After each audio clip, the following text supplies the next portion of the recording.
What's up, Undisputed listeners? It's your boy, Shay Sharp. I wanted to tell you about my new podcast, Club Shay Shay, where we always do something before two something. Each week, I sit down with a guest for a drink and conversation, and as host and proprietor of Club Shay Shay, I've welcomed in esteemed guests such as Snoop Dogg, Floyd Money Mayweather, LeVar Ball, Isaiah Thomas, just to mention a few. Whether I'm talking to an athlete, a musician, an actor, or a lifelong friend, Club Shay Shay is a place where people share inspiring and motivational stories about their journeys to prominence. The new episode drops every Monday on Apple Podcasts, Spotify, or wherever you get your podcasts. Subscribe to Club Shay Shay now and make sure you never miss a new episode. Now back to Undisputed.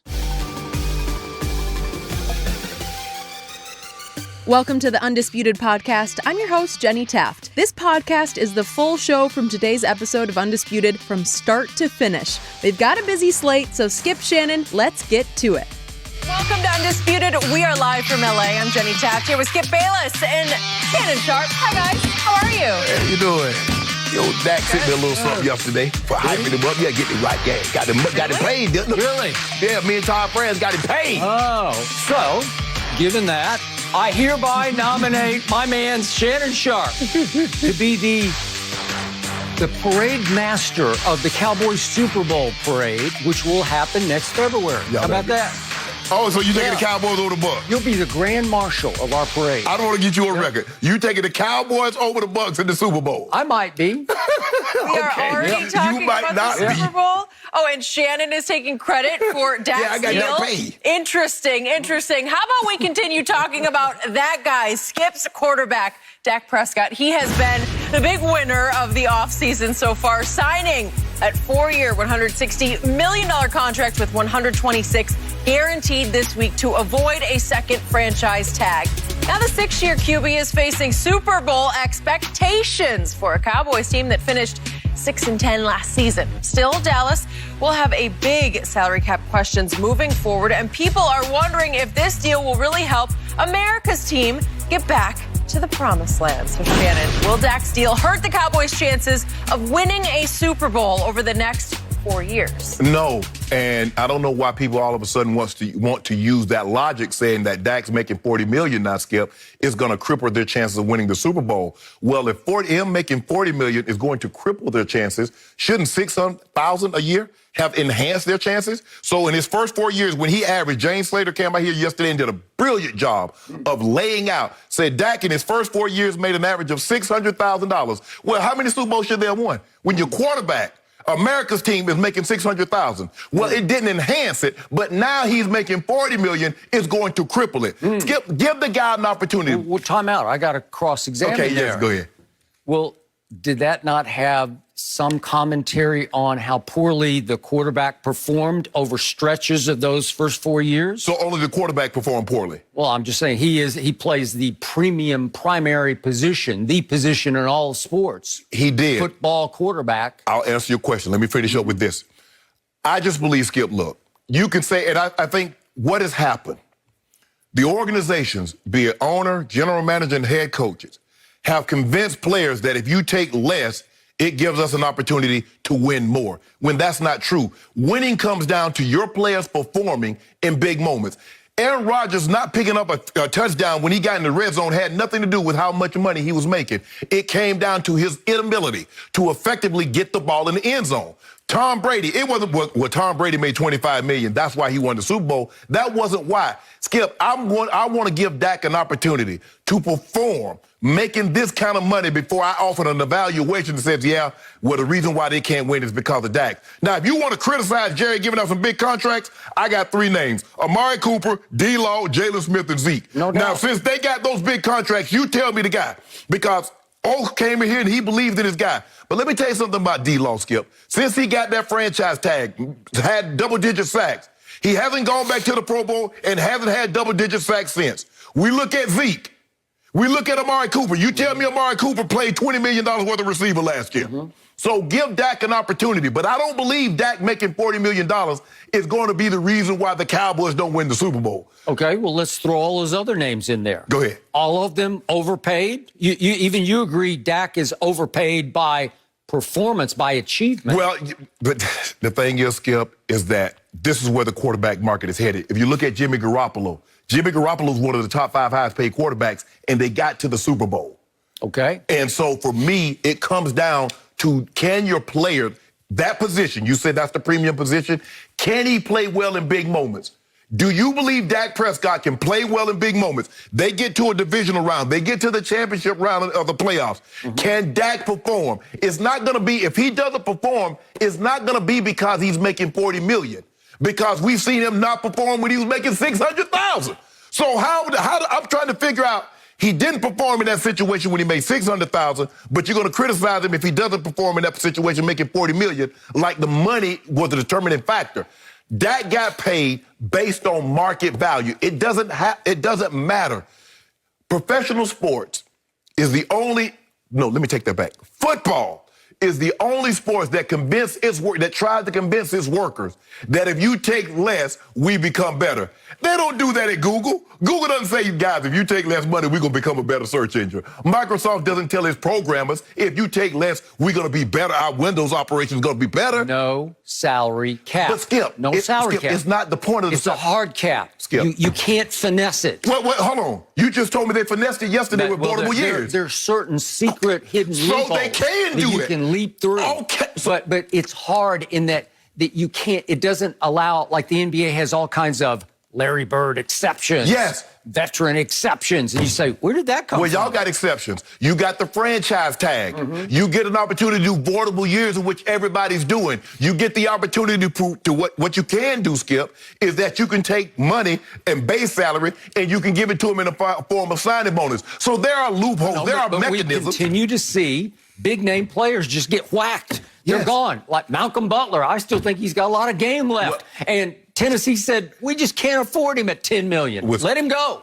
Because, Skip, the owners convinced the players, said, we're tired of these rookies coming in. Sam Bradford deal, he was making more than Peyton Manning and Tom Brady. So the owner says, guys, we want to give the veterans that money. So what did they do, Skip? They started cutting big-ticket veterans and then signing those guys to $600,000 contract, where they tricked them on one end and then backdoored them on the other end. So, Skip, I want to see Dak play one. Let me get this year with this $40 million contract, and I can give you, but we owe him that. We owe him that much to let him play 1 year, because we let these other guys play on these big dollar contracts, and we haven't seen them perform. But I trust Dak. I trust Dak that he's going to be healthy with that ankle, and he'll be able to perform. But if he doesn't perform, Skip, money is not going to be the reason why. Where I completely, utterly disagree with you where is that? If you pay one player a fourth of your cap, it's going to make it really hard for you to compete and contend for a Super Bowl championship. That's not what Dak makes. Okay, but I'm just saying, you're saying that they don't go together. Yeah, they do, because if you have way fewer dollars than anybody else, you're going to have to spend them so wisely. You're going to have to hit on every draft pick, every free agent signee. You better score, or you're going to lose, because you're just not going to be as good as the other teams. Right? As a team. Yeah, but let me ask you a question. They hit on Dak. They hit on Zeke. They hit on Wolf Hunter. They hit on this one. They hit on that one. They hit on Tyron Smith. They hit on Zach Martin. They hit on Travis Frederick. Why haven't they won a Super Bowl when they hit on all those guys and Dak was making $600,000? Okay. It could come down to the quarterback didn't play quite well enough to get them over the hump. Right? So money wasn't an issue then, but it would be an issue now. Well, he was making peanuts, right? Okay. But Skip, money, but hold on. Money shouldn't change the play.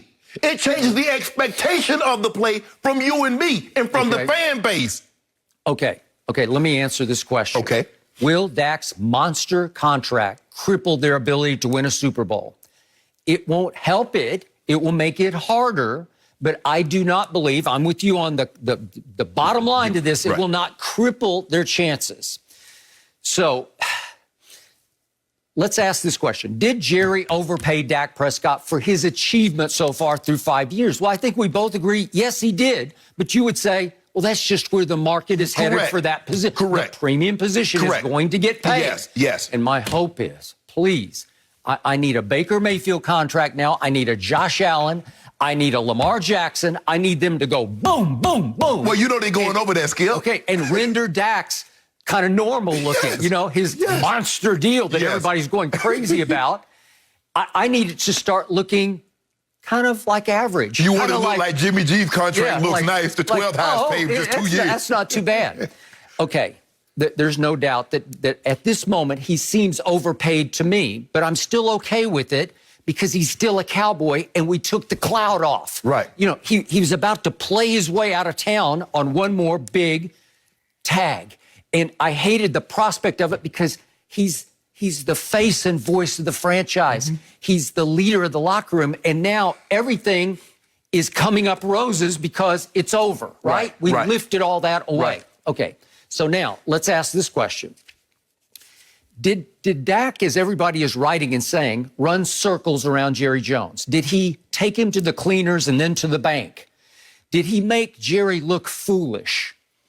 No, he did not. Because remember, Jerry's plan, look at the big picture of this. The plan was Jerry wanted to be able to control Dak's financial fate for 5 years. Yeah. So he had a grand plan in place in his head. He's not a fool when it comes to this. Right. So he says 5 years. So let's see.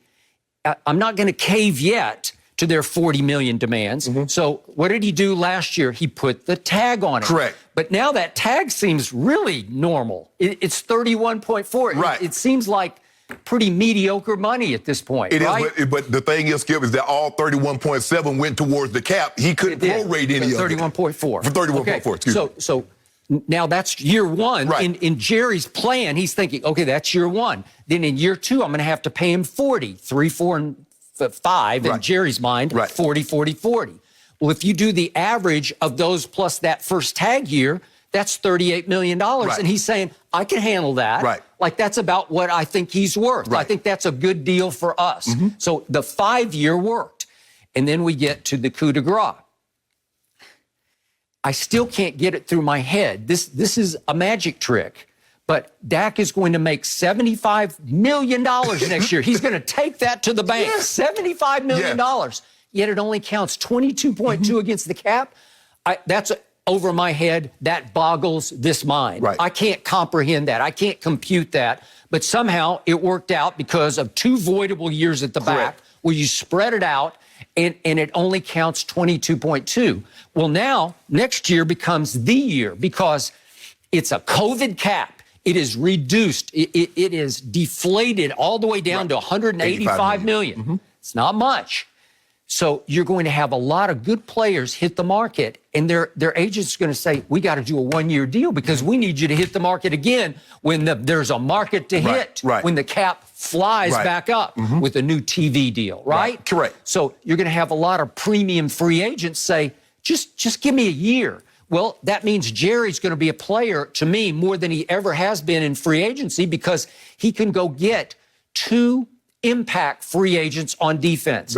Maybe I'll just throw out a name. Corey Linsley, the Packers center, he's really good. He's hit the market. Okay, well, could Dallas, sure they could use him. Is he a possibility on a 1-year deal in Dallas? Sure he is. I think the thing is, Skip, is that these guys are still going to be looking for large paydays. Now, they might not get, you know, the 3-year deal, $35 million with, 20 plus guaranteed. But even on a 1-year deal, Skip, they're going to be looking somewhere between $8 and $13 million.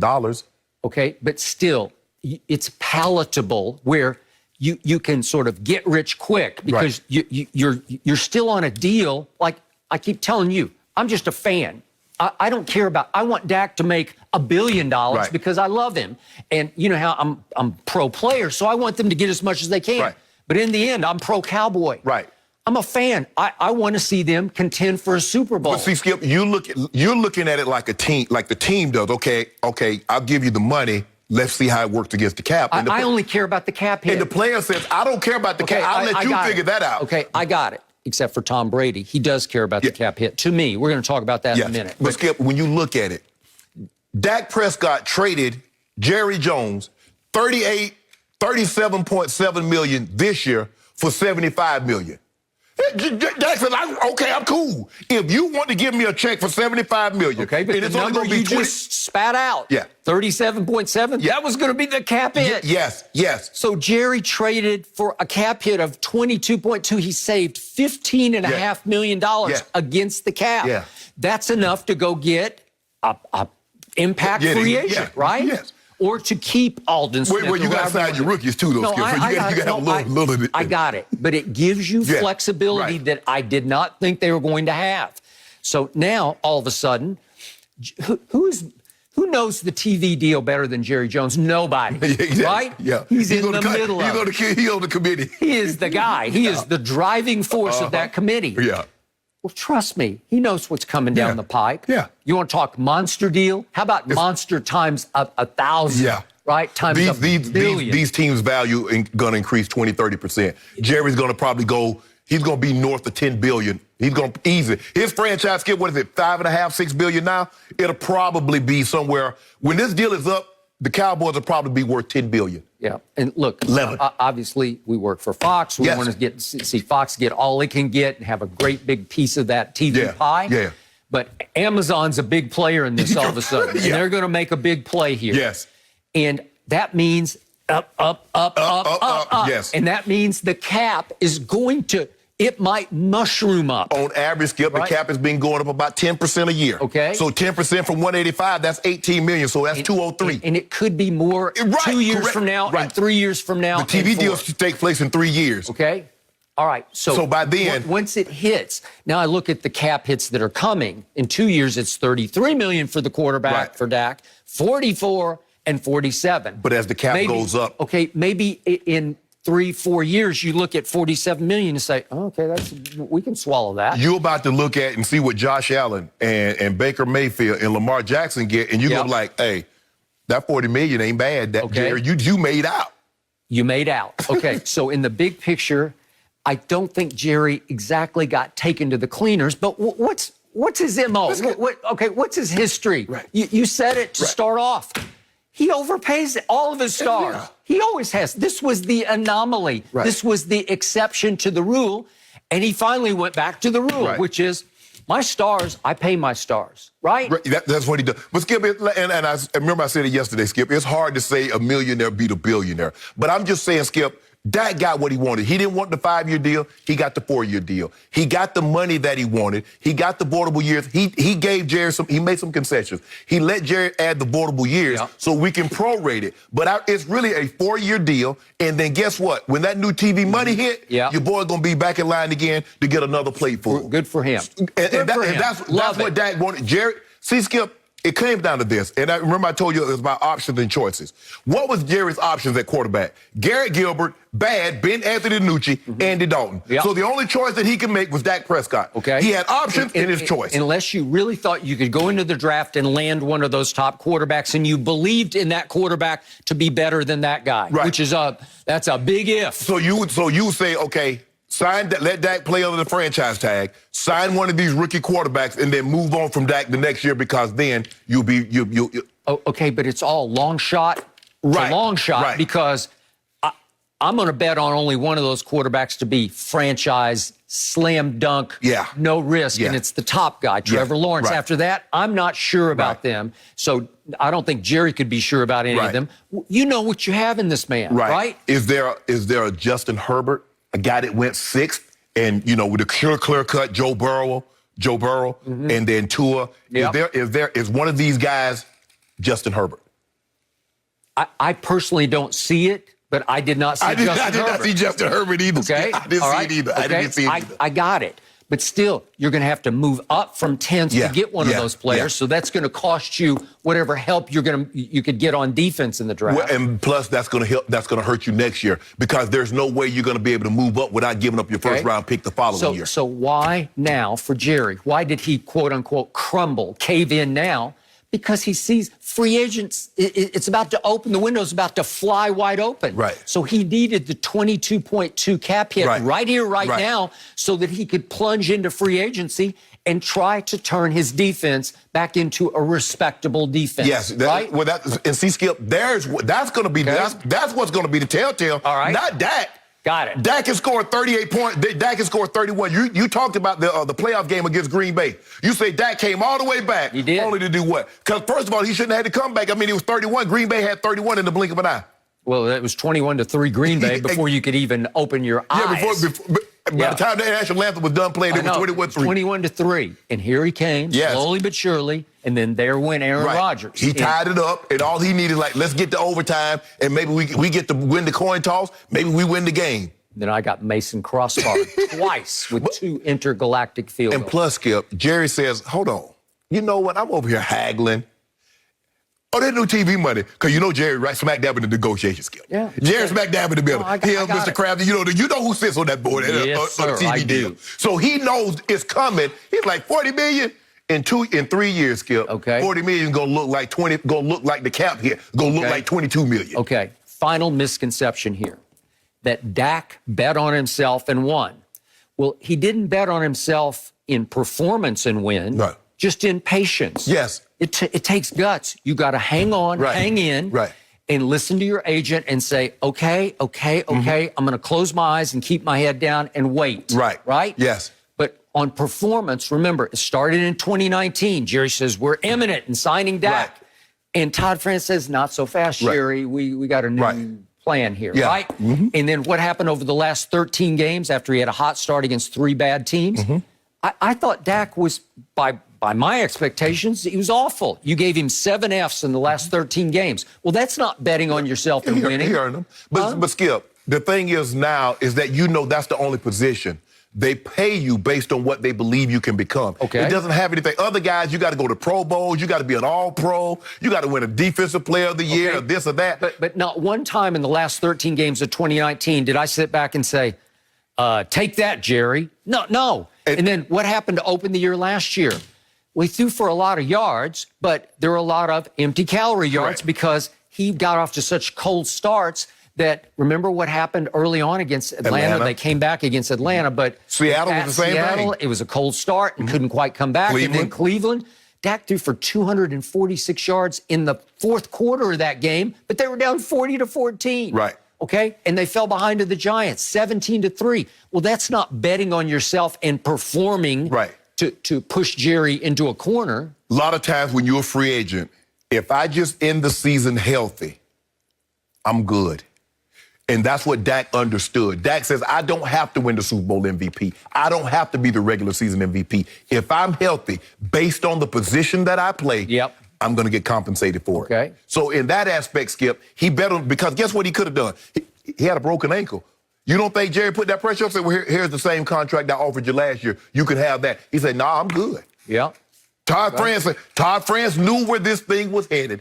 He stood pat. Dak trusted him. And Skip, once he changed agent, normally guys, when you go get a heavyweight, it's kind of like, a defense attorney. You might have a buddy that's a lawyer, but if you really need somebody that's going to walk in the courtroom and command attention, you go get one of them heavyweights. If you're in Atlanta, you go get Ed Garland or Steve Sadow. Well, Dak Prescott said, I need a heavyweight. I'm going to get Todd France. And that's who he went and got. So, all's well that ends well, because he's very happy. I'm very happy. The locker room is very happy. Shannon Sharpe is very happy. And I am very happy I have a chance to win next year. I need a gift. I helped push this. I pushed this on. I pushed it over the finish line. A gift? Yes. I didn't quite get that, but whatever. Man, I was up here trumpeting. I was up here trumpeting for that man for 2 years, saying he got to get $40 million. I remember Shannon Sharpe saying that the $36 million that got offered was a very fair offer. It was fair. Said Shannon Sharpe. It was fair. Did you hear that, Dak? Did you hear that, Mr. France? Hold on. I said it was fair. I ain't say you should take it. It's a fair offer. I ain't say take it. Okay, so Shannon wants a gift. Skip's happy. So we're all good. Dak's happy until the Cowboys start playing again? Then he gonna be all upset. Dak, I told you Dak wasn't worth the money. We'll be happy for now, guys. No mercy. Hey, Undisputed listeners, I wanted to tell you about our brand new Fox Sports app and website, foxsports.com. Reimagined for the modern sports fan. Go ahead, download the new app right now. You don't even have to pause this episode. Every day on the new app and website, you'll see the top stories in sports, plus a rich world of written content, videos, social media, and analytics to give you a 360-degree view of the most important stories of the day. Streaming live TV has never been so easy or elegant. Every Fox Sports game, including all pregame and postgame shows, are just one click away. For the extra invested fan, we also go deep with real-time wagering lines, trending prop bets, win probability, and key player projections. Download the new Fox Sports app or visit www.foxsports.com. Hey, Undisputed listeners, it's Charlotte Wilder here to tell you about my new podcast with Mark Titus called the People Sports Podcast. It comes out every Thursday, and Mark and I take one of the big stories of the week, and then we go off on tangents you never saw coming. This might mean that we start talking about the Dodgers winning the World Series and end up wondering if Knicks fans deserve happiness. Or begin with LeBron's greatness and end up drafting our ultimate beer league softball team made up of old athletes. Whatever it is, the only rule of the show is that it has to be fun and funny, because these days we could all use as many laughs as we can get. So check it out wherever you get your podcasts and come down weird sports rabbit holes with us. We can't wait to have you. Tom Brady's got to be happy to know the Bucs are doing everything they can to have another Super Bowl boat parade next year. Hours after reports came out that they used their franchise tag on Chris Godwin, the team came to an agreement on a 2-year extension for Lavonte David. And now Tampa is also in talks on a new long-term deal with Shaq Barrett. But still, the status of free agents, Ndamukong Suh, Antonio Brown, and Leonard Fournette, are all up in the air at this point. So, Shannon, how many of the remaining unsigned players will the Bucs lose? Well, Skip, we're just finding out that the NFL set the cap at 182 million, so it's minus $3 million less than what they thought it was going to be. So, with that being said, the Buccaneers are now $3 million over the cap. That's without signing Shaq Barrett, Ndamukong Suh, Antonio Brown, Rob Gronkowski. Now, Gronk and Antonio Brown, Skip, I believe they'll sign for less money. Suh is going to take a premium. He played for $8 million last year. It's hard for me to see a scenario in which he wants to take less than $8 million, considering, Skip, Suh had a sack and a half in the Super Bowl. He did an unbelievable job. I mean, he had him on my podcast, and everybody was just like blown away, just like how reserved he's not this monster that he appears to be on the field. But I've had him on TV shows, and he's alter ego. Yeah, Don't let that fool you, though, because once he get on the field and put the helmet and shoulder pads on, Skip, he's a different player. Skip, let me get Shaq Barrett. Okay, D-Law is the 5th highest paid defensive player at $21 million a year. He got 65 guaranteed. Joey Bosa is 27, 102. Myles Garrett, 25, 100. Then you got Khalil Mack, Aaron Donald, and DeForest Buckner. The only one of these guys, none of these guys were totally free when they got this kind of money, with the exception of D-Law.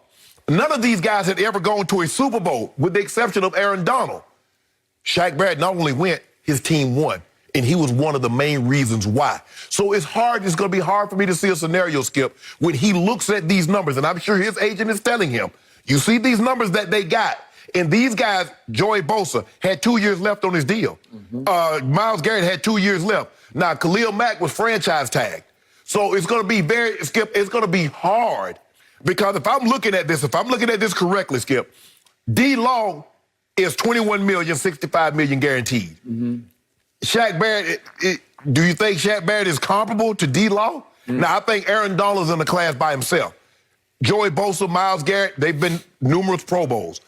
So it's going to be interesting to see what he's willing to accept. Now, he might be willing to give them a discount, Skip, but how much of a haircut? You know, they say, wait, hey, y'all go to my barber, Joe. How you doing, Joe? He say, light skin, what you want me to do? I say, take some of the weight out of it. Take some of the weight out, Skip. Don't give me no bald fade. I need you to knock a little weight out the top for me. So that's the question that Shaq Barrett is going to have to, come to grips with.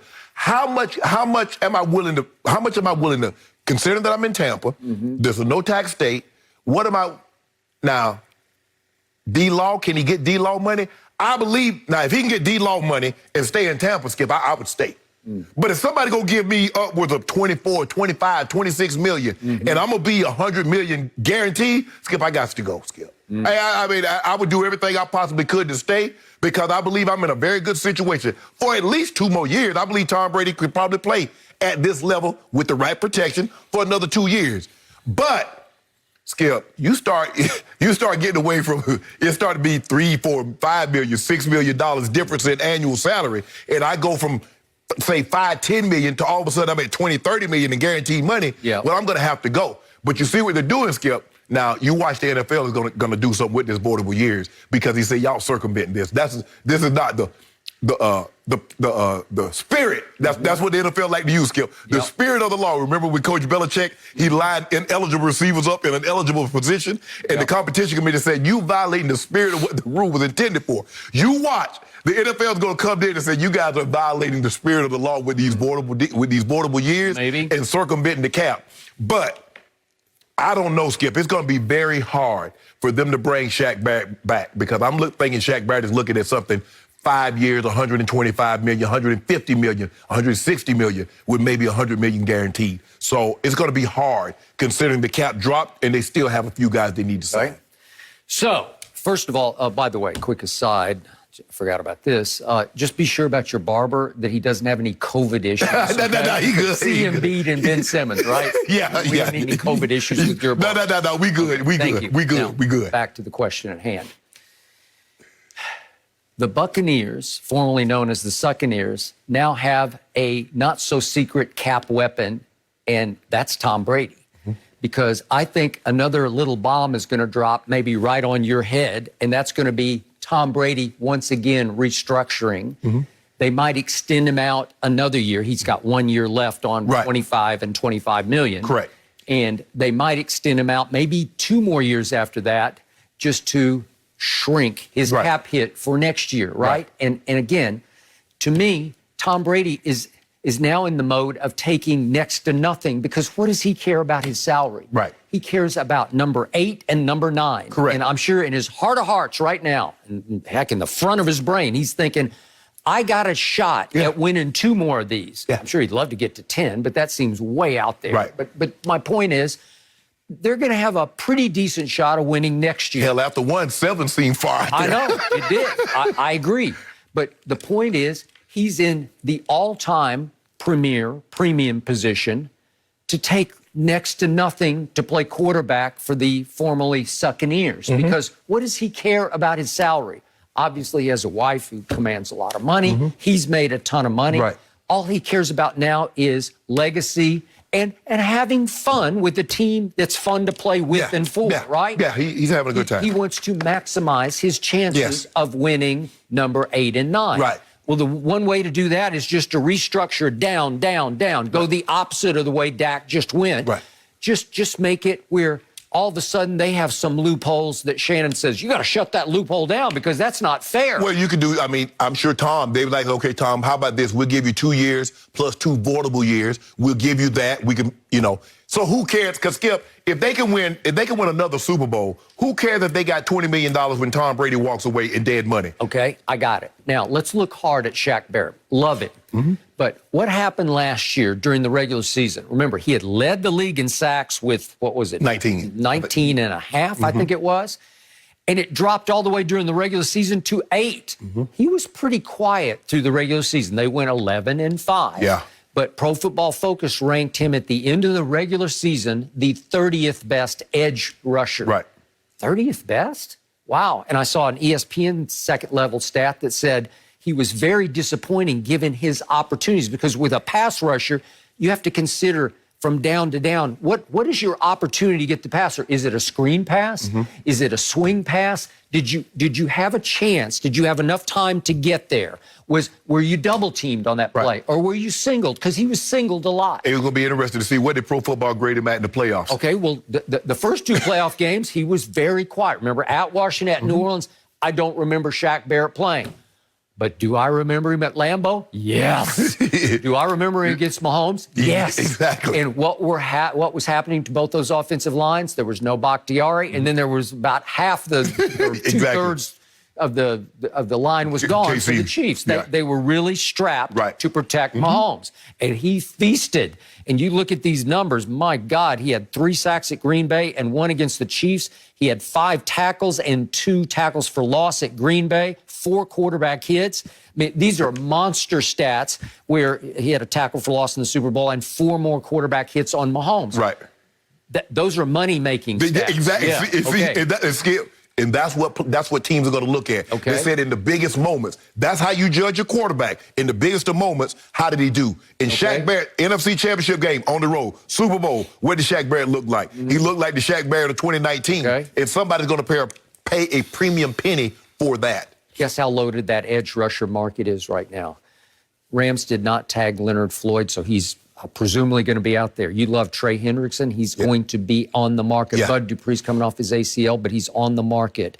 Hassan Reddick, who had just an explosive year last year for Arizona, on the market. And that Romeo Okwara in Detroit, who's kind of under the radar, but very good, is on the market. Well, you throw Shaq into that batch, and all of a sudden, I don't know if he commands quite the attention that you think he should. Well, the question is, if he leaves, is Leonard Floyd in play?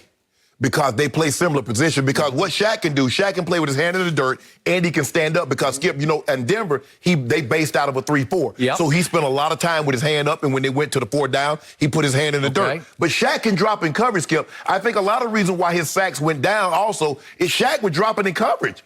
And so, you know, that hurts. He's just not glow. He's not like a Khalil Mack. Khalil Mack might drop, you know, once, twice a game. But Shaq Barrett will spend a lot of time in coverage, or buzz the flat, or buzz the hook. So he did a lot of that.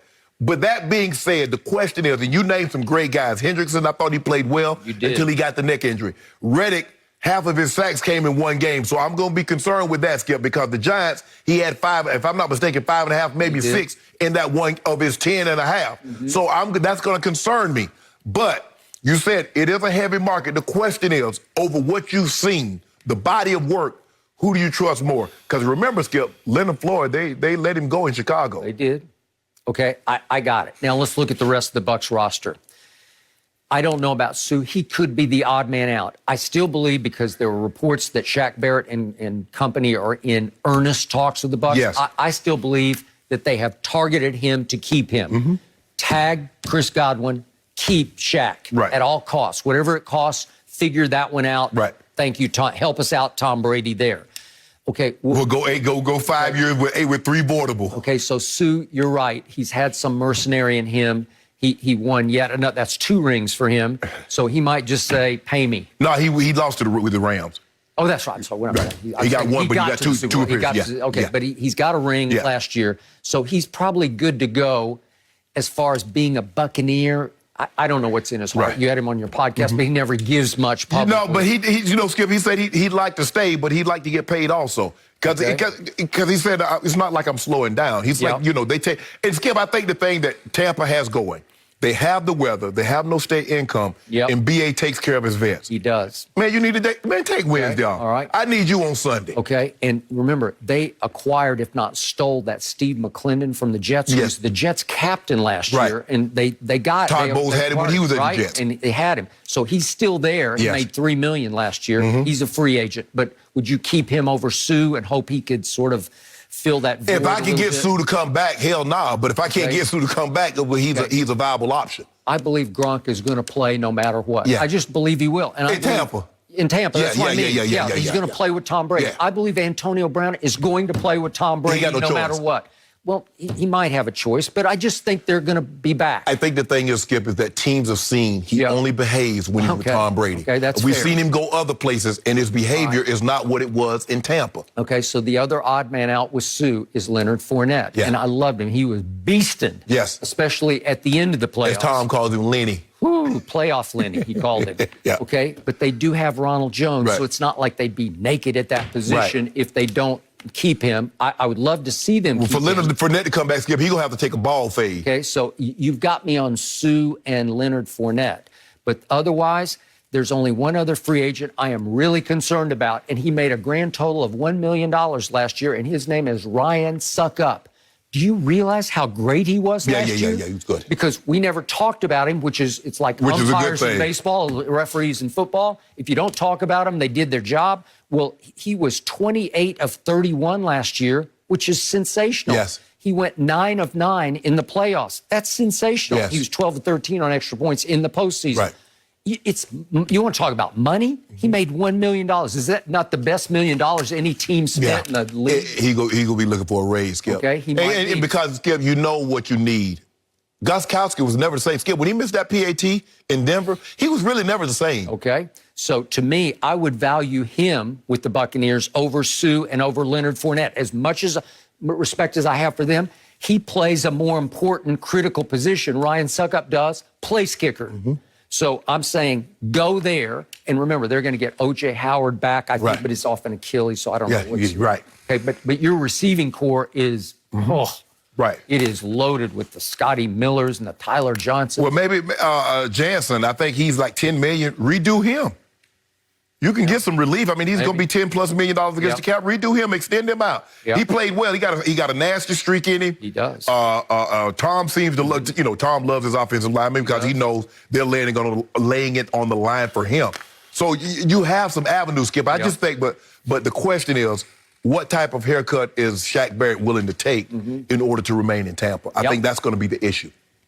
How bad you want to stay? It's hard. It's something to think about after winning a Super Bowl, guys. I'm going to transition. Time for a hot topic of the day, sponsored by Reese's Peanut Butter Cups. Well, Dak's new contract is putting him in rare company. Not only does he now rank right behind Patrick Mahomes for the highest annual salary in the NFL, but he also has huge expectations. Even his own brother posted on Instagram that it was time to go win the Cowboys a Super Bowl. It's a great picture of them embracing. Obviously a happy moment for Dak. So Shannon, will Dak be able to live up to this new deal? Skip, I believe that he will, because I believe that he outperformed his last contract. So if he just performs like he did his last contract and they have a little bit more team success, I believe this will be money well spent. And that's what it's going to come down to, Skip. If you look at the way he's performed, since he's been the starter. Now, the first year, they kind of had the training wheels on. They relied on Zeke, a lot of screen passes, short passes.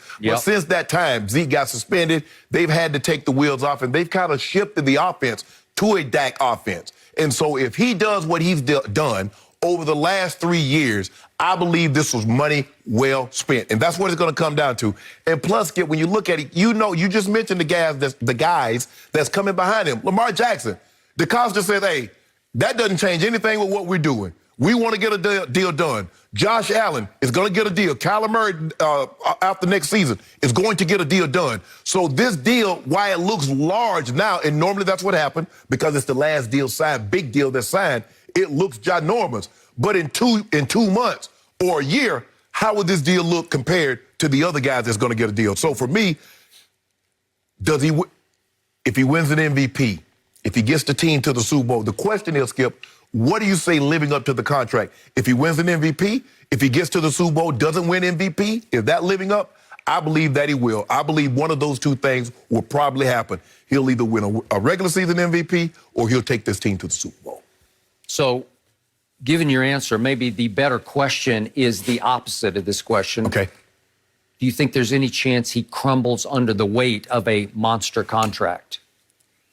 I say no. I believe he's made of the right stuff. I agree.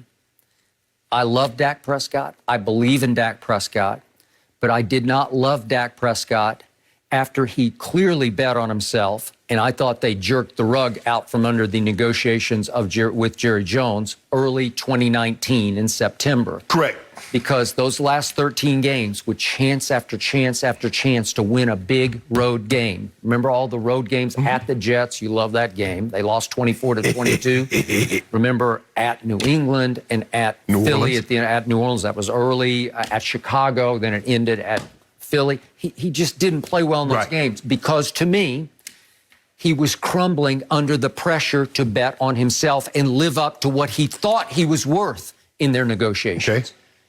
The weight of the Cowboy world has just been lifted off his shoulders. Heck, the weight of the NFL world has been lifted off his shoulders. This became the biggest story times 2 in the National Football League over the last 2 full years. More words were spoken about Dak versus Jerry at the bargaining table than any other topic. To me, maybe I'm forgetting one, but it seems like nearly every day we talked about this. You don't think that aided him after a while? Sure it did. So all of a sudden, you want to talk about heaving a sigh of relief and saying, let's get back to work? Yeah. You don't think a cloud got lifted off not only his household with his family, but the locker room, the cloud lifted? So to me, I believe however good or great Dak can be, he will now achieve that level. And I think he can be very good. Do I think he's better than Patrick? I do not think he's better than Patrick Mahomes. I don't think anybody thinks that. Do I think he's better than Deshaun? I'm sorry, I just don't. Right. But I think he's very good. Yes. I think he's around the 10th best quarterback in the league which is good enough to win you a Super Bowl in the next 4 years. Right. Obviously, he needs to be surrounded by the right pieces, and you need to stay healthy. Well, that's the thing, Skip. I mean, he has the offensive weapons, especially at the receiver position.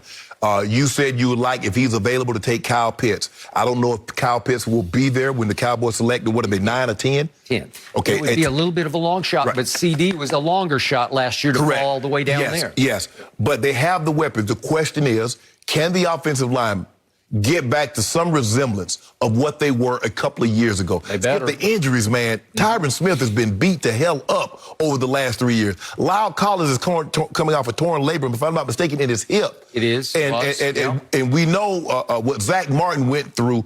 You know, he was out of game, and then he come back, and he'd get hurt again. And you know what happens, Skip? When you limp into the season, you limping out of it. You're not getting healthy playing tackle football, Skip. You're just not. But Ty Smith isn't 38. He's 30. Yeah, but Zach Martin isn't 37. He's 30. Yes. 3-0. Both of them are 30 years. But that's not too old to be great. So guess what? Tyron Smith had back surgery at 29. Tyron Smith had injuries at 27, 28, 29. So at 30, yes, Skip, you can't look at it in relative like you would, like a normal person walking around with a desk job, 30.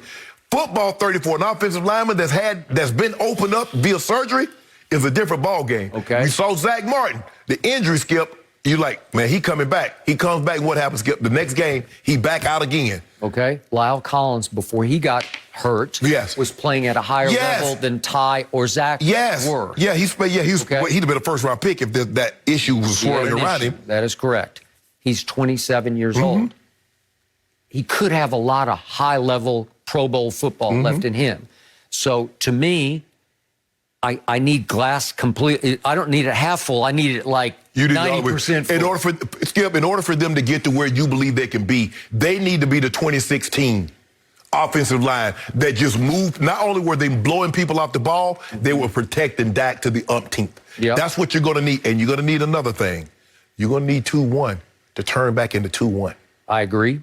Not sure that's possible, but you need him to be at least 2. You know, like not 2-1, but just 2. Just give me half of who you used to be. Give me something. And the defense going to have to skip. The defense, Skip, you can't be 28th in points allowed. I don't care how good your quarterback is. You 28th in points allowed, you're not going very far. Free agency, draft, new coordinator. Upgrade, upgrade, upgrade. Again, I'm not saying Dan Quinn's going to change the world, but he's better than that guy dropped the Mike Nolan. Well, damn, why couldn't he do that in Atlanta then? I just think he's sounder. I think, and I also think he's more fun to be around. He might be better suited. Mike Nolan was just like a buttoned-up old sourpuss, you know? Old school, my way or the highway. Dan Quinn might be a situation that he's better suited to be a coordinator. I agree. I love Wade. And Wade to tell you, Wade said, hey, I was a terrible head coach, but I'm a hell of a DC. He is. And maybe that's what Dan Quinn, everybody's not, and I know, Skip, sometimes, you know, we always think about graduation because we were in school, we always graduate from Head Start to kindergarten, and you go to 8th grade to the high school, senior, yada, yada, yada. And maybe as coaches, you know, if you're a position coach, maybe you want to you'll be an OC or DC, and then you become a head coach. Maybe that's not, I just don't know. For whatever reason, it didn't resonate defensively because he's there. He had 3 DCs, and it still didn't work out in Atlanta. They still couldn't stop anybody. Could not, but he was the head coach. Head coach, yeah. I mean, Skip, 28-3, you got to bring that home. Got to bring it home. Agreed. Okay, back to Dak. You know how high my expectations were for CeeDee Lamb going into the year. I thought they just flat out stole him in the draft, and I was happy about that. But he only had Dak for really 4.5 games, 4.5 of third quarter game. I just think if you give him, given Dak's health, if Dak can play all 16, which he is capable of doing, then I think CeeDee's going to rise and shine and compete with that kid up in Minnesota as the best young receiver in football. Your guy had some key drops. He did. Okay. He had some big drops. That wasn't Dak. That's not on Dak. Okay, but that was his 4th quarterback that he was playing with. Well, I don't give a damn who he was throwing. The machine could have been throwing the ball. You got to catch it when they throw it to you. And you told me, you even showed the clips, like, if we get this one, we probably win the game. What about the Giants? You had the Giants dead to right, and he dropped it. Yeah, the Washington game was just the killer because Andy Dalton hit him right in the end zone. And I think he had one, was it Minnesota? No, he made a great play. Remember, he made the catch of the year. Yeah, but he had a couple of drops that you don't expect a guy of his caliber to miss those opportunities, especially in that moment. So, in the end, bottom line, what I love the most about Dak is he is a fourth quarter warrior. But this time, you need to close the deals because he couldn't close it at Seattle. He almost closed one. He closed it against Atlanta. Yes. But remember, against Cleveland, I mentioned this earlier, they're down 40-14. I actually got the yards wrong. I thought it was 246. That was Brady in the Super Bowl. But Dak did in the fourth quarter against Cleveland last year, down 40-14. You would say empty calories. Yes. He threw for 254 yards. That was the biggest quarter of the year in any quarter by any quarterback. Well, you just couldn't get home, right? You ended up losing still pretty badly. And the point was, he's capable of doing that, but you got to close the deal. Yeah. Well, if you start closing these deals, you're gonna surpass your contract. What happened when he got it to within one score? They allow reverse to go 54 yards, and Odell hit his head on the goal post. Yeah, I agree. So your defense is going to have to, if you want Dak to be what you think he's going to be, the defense is going to have to come along this year, Skip. Yeah, they ended up losing 49-38. Yeah. Okay. No mercy. Miami Heat announced that center Meyers Leonard will be away from the team indefinitely while the NBA looks into an incident where Leonard used an anti-Semitic slur during a video game live stream. Both the league and the team released statements condemning any use of hate speech, while Leonard himself apologized through an Instagram post, writing, quote, "While I didn't know what the word meant at the time, my ignorance about its history and how offensive it is to the Jewish community is absolutely not an excuse, and I was just wrong." So, that's the apology. Shannon, what do you make of what Leonard had to say here? Give this some bull jive. How about just apologize? Guys, I'm sorry. To the Jewish community, I understand how offensive that word is. I want to apologize. I'm going to do everything I possibly can to make amends for my terrible, terrible misspeaking, my mistake. I apologize. Skip, to say you don't know what that word means, people don't use words. Because guess what he sandwiched in between? Two expletives. Effing, slur, expletive. He put emphasis on it. He wanted whoever he was talking to feel what he was saying. Just like when they utter the N-word. They just don't use the N-word by themselves. They say F and N. N-B for emphasis. That's how they use it. And so for him to not apologize, but say, I didn't know the meaning of the word. Bro, ain't no apology. Once you say you don't know, you're not apologizing. So you just lost everybody. How about just come out and says, I'm sorry, I was wrong. I uttered something that I should have never uttered. But if you think this is the first time, you're sadly mistaken, because guess where he was, Skip? In the confines of his own home. You remember Kyle Larson last year when he was doing that simulated race? And he uttered that? Because he's comfortable. Skip, you let your guard down when you're comfortable. You comfortable in your own house, you probably walk around in your boxer, you and Ernestine, y'all just talking. You comfortable. Things that you wouldn't do in public or in someone else's house. You put your feet up on the coffee table, you come in, you just sprawl out on the couch. You wouldn't do that anywhere else. But in your own home, where I'm comfortable, I have the security, the confines of my own walls, I will speak freely. He spoke freely. This is him. So if you think this is not him, you're sadly mistaken. Skip, you don't go to words like this. You don't go, Skip, he playing a video game. I get it, Skip. You know, I play video game. God dang it. You lucky you know what. Man, you suck. Skip, he could have went to a lot of words. He could have said mofo, SOB, fatherless child. That ain't where he went. He dug deep. He went to one bag and said, well, you know, that bag right there, everybody gonna know that one. So then he gonna play ignorance when he go to another bag. The Jewish community view that word, what he uttered, just like the black community view the N-word. Absolutely. And then you gonna give her there with that half-hearted bull jive apology. Bruh, just apologize. Make no excuses why you said it. You said it. I'm sorry. Jewish community, I'm sorry that I offended you. I know it's offensive, and I'm sorry. In NBA, I don't know what they're gonna do. Normally, when you utter things like this, it's normally a fine. Are they gonna fine him? What the Heat gonna do? He was already injured. Are they gonna, remove him? I don't really know what, precedent has been set. We've seen guys say other things, homophobic slurs, and they normally get a $100,000, $200,000 fine, Skip, and the NBA keep it moving. So I don't know, but this is the same guy. Not now. Not. Yeah, you're probably right, Skip, because everybody remembers Meyers Leonard, Skip, in the bubble. Everybody's taking a knee for unarmed killing of black men and women, the inequality that's in America. He's standing proud because he respects the troops. Well, now that I've heard you utter that word, what troops are you talking? Are you talking about those troops over there in Nazi Germany? Which troops do you respect? Skip, you don't just utter that word. Of all the words you can utter, Skip, you don't just utter that word. Of all the words you can utter, you go there? Makes me think he was playing someone from that community on the other line, because why would you call somebody else that? He called his opponent that word on a live stream. Yes!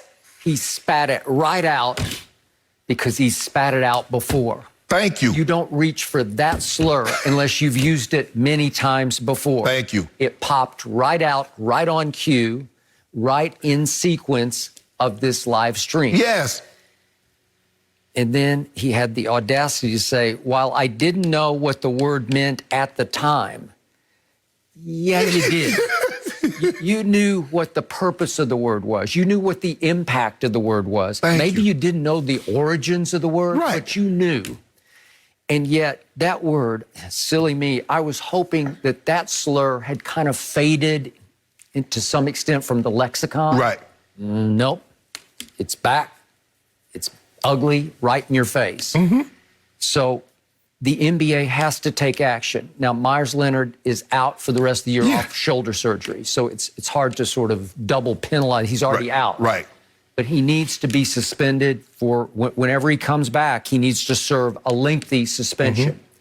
Miami has a player option on him next year. I'm going to guess they will not exercise. I would hope they would. Right.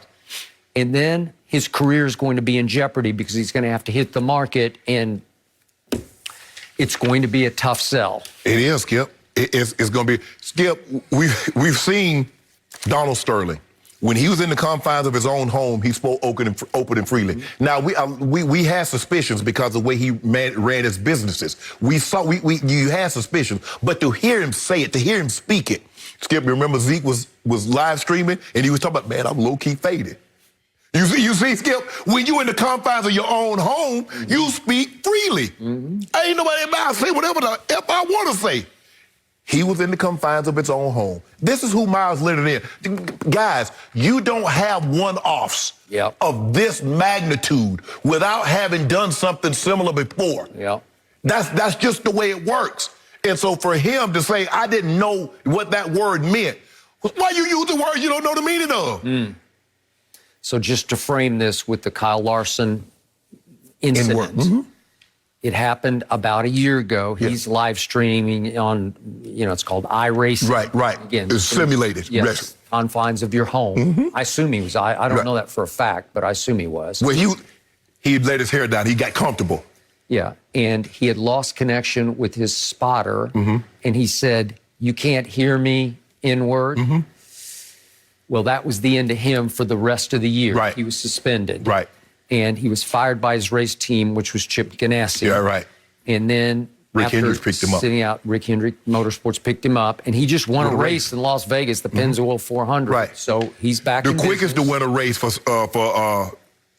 Hendricks, Mr. Hendricks. He was the quickest. Quicker than Jeff Gordon, quicker than Jimmy Johnson, quicker than Labonte, quicker than Dale Earnhardt Sr.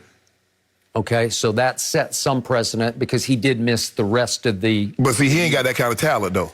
See, he ain't got that kind of talent. No. See, that kid got talent. Yeah, he does. So he got an opportunity. I don't know. I mean, he's 6'11". He's a 7-footer who can shoot threes. That's how he's hung around for 9 years. So it's going to be very interesting to see.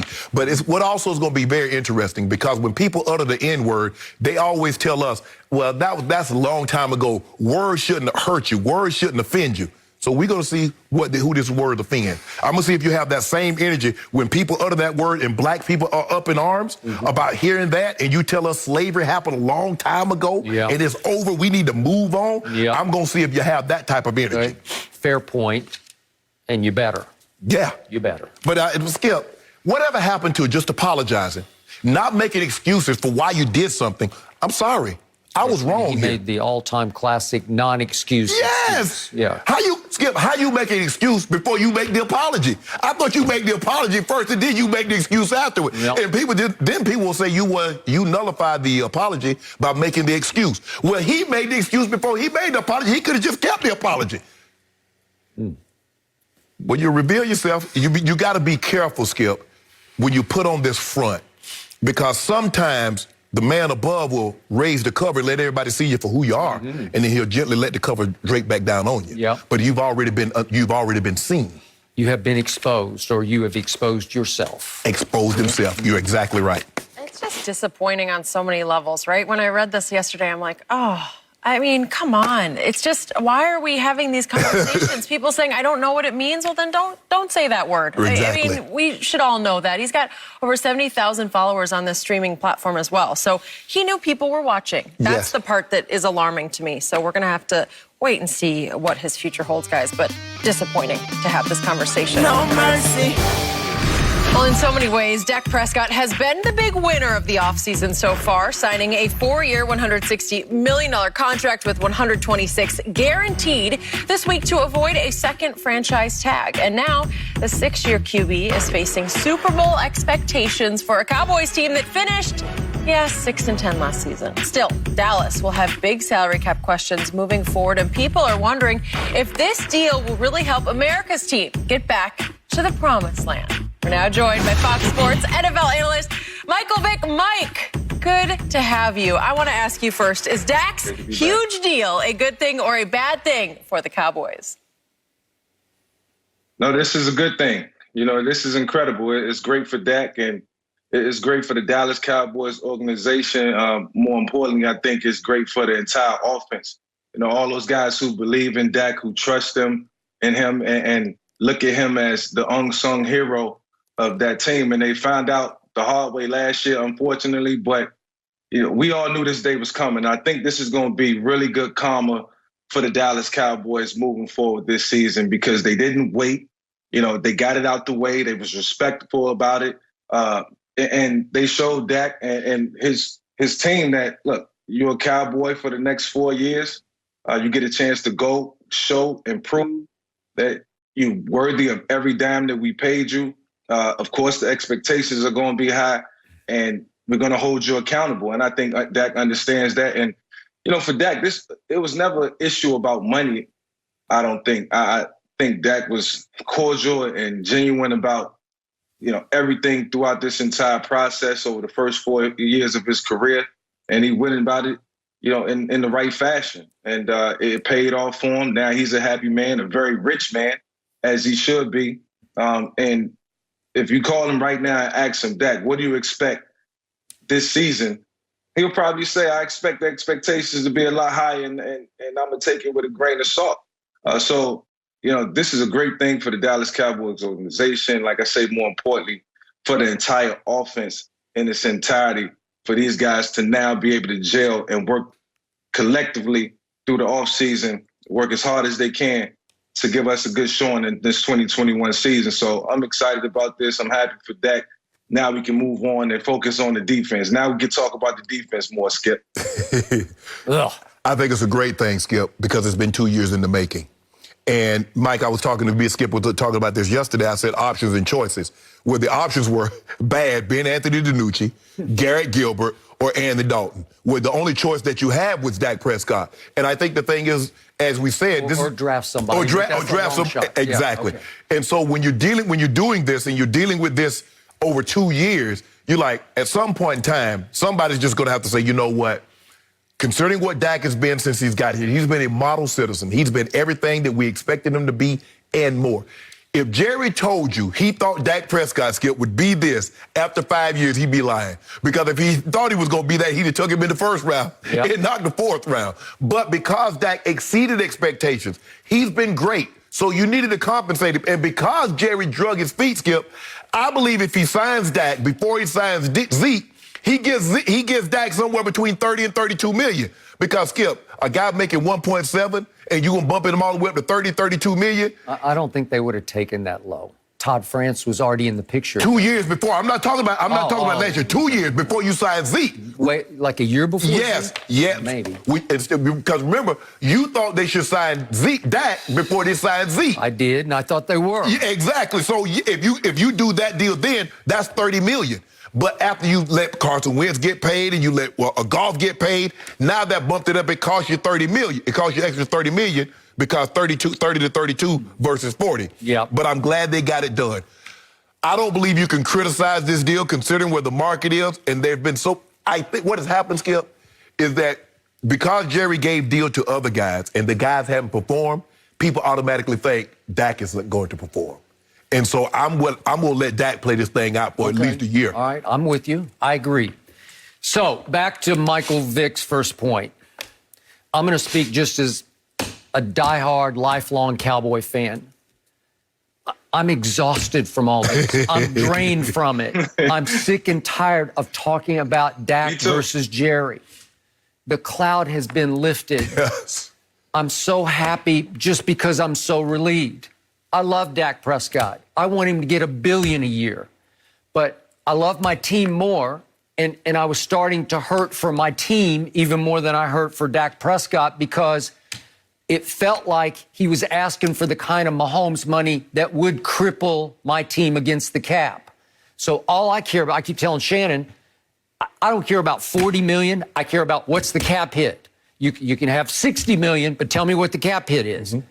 It's only 22.2 next year. I don't know how. He gets $75 million and it counts only 22.2. Way to go, cap wizard Jerry Jones. Mm-hmm.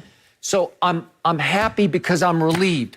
I'm happy because of what Zach Martin said about a week ago. Dak Prescott is someone everyone in this locker room would run through the wall for. Mm-hmm. Man, you can't find that. There are some quarterbacks who rub their locker room the wrong way, and they get their money, as Michael Vick well knows, of other quarterbacks he's seen or been around. There's jealousy, there's resentment, there's like brooding, silent dissent, right? Yeah. But with this man, they're going to be jubilant, man. They're going to be ready. Let's go back to work, man. We got our guy back, our face of the franchise. So go ahead, Michael. You know, I'll say this too. If you're Jerry Jones, if you're a general manager, the general manager of the Dallas Cowboys, any team around the league, if you can wake up every day of the week during the football season and know that you have your quarterback in place, and we all know good quarterback play is hard to find. We say it all the time. And you know when you got the right guy. And all you want is a shot. That gives your team a shot. Just like a couple other quarterbacks around the league. And I said the word, a couple. And Dak's one of those guys. If I'm the general manager of the Dallas Cowboys, if I'm the owner of the Dallas Cowboys, I'm waking up every day saying we got a shot. Now all you have to do is build around them, put the pieces together, and put your team together to your fit or your liking.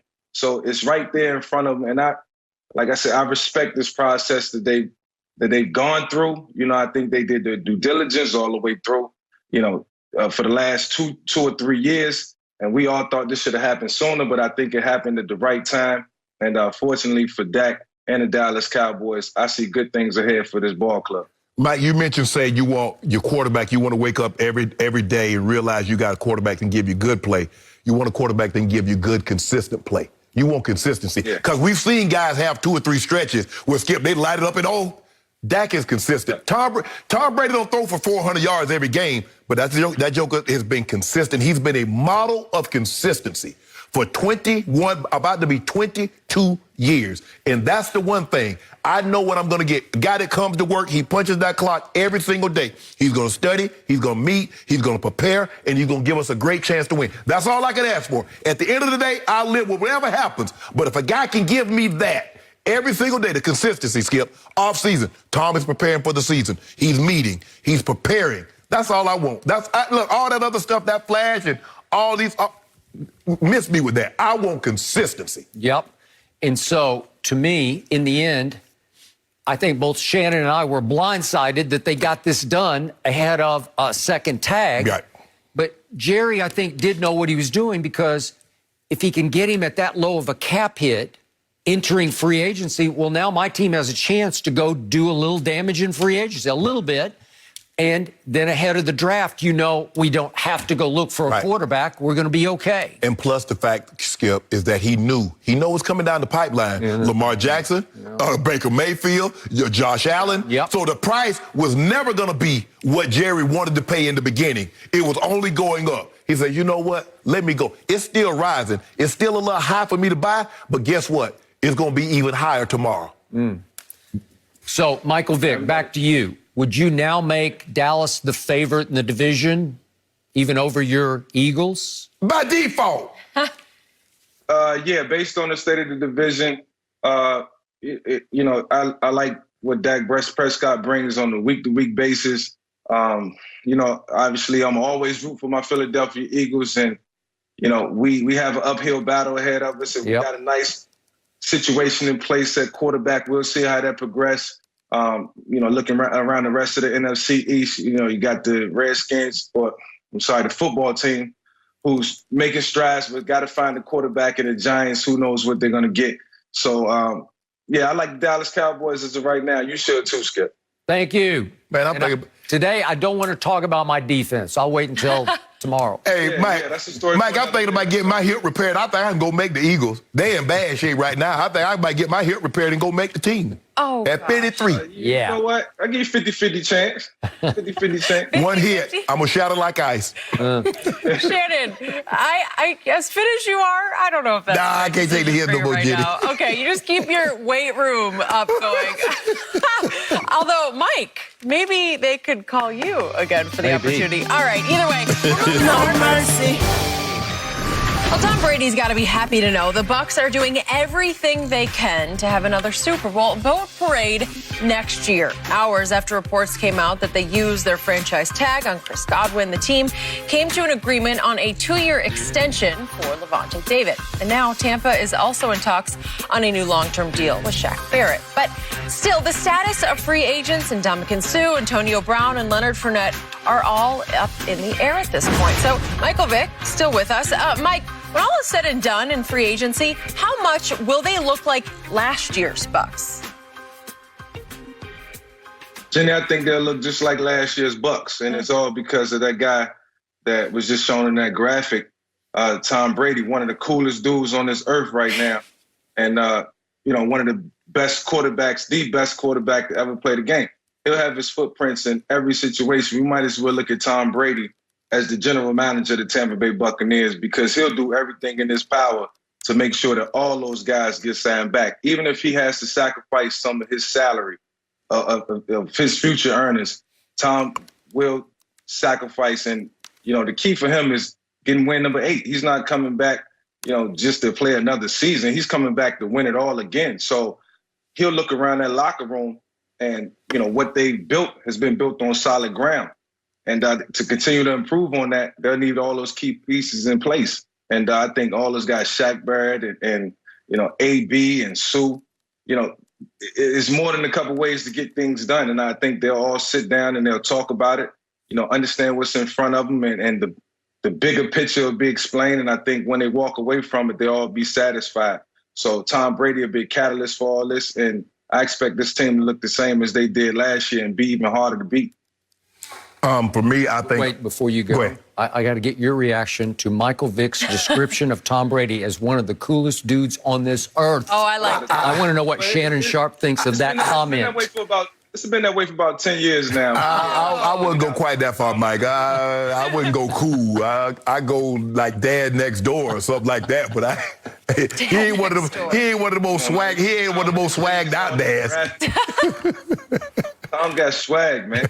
He does. I think offensively, I think they'll look very similar, because I don't really see anybody leaving once they franchise tag Chris Godwin.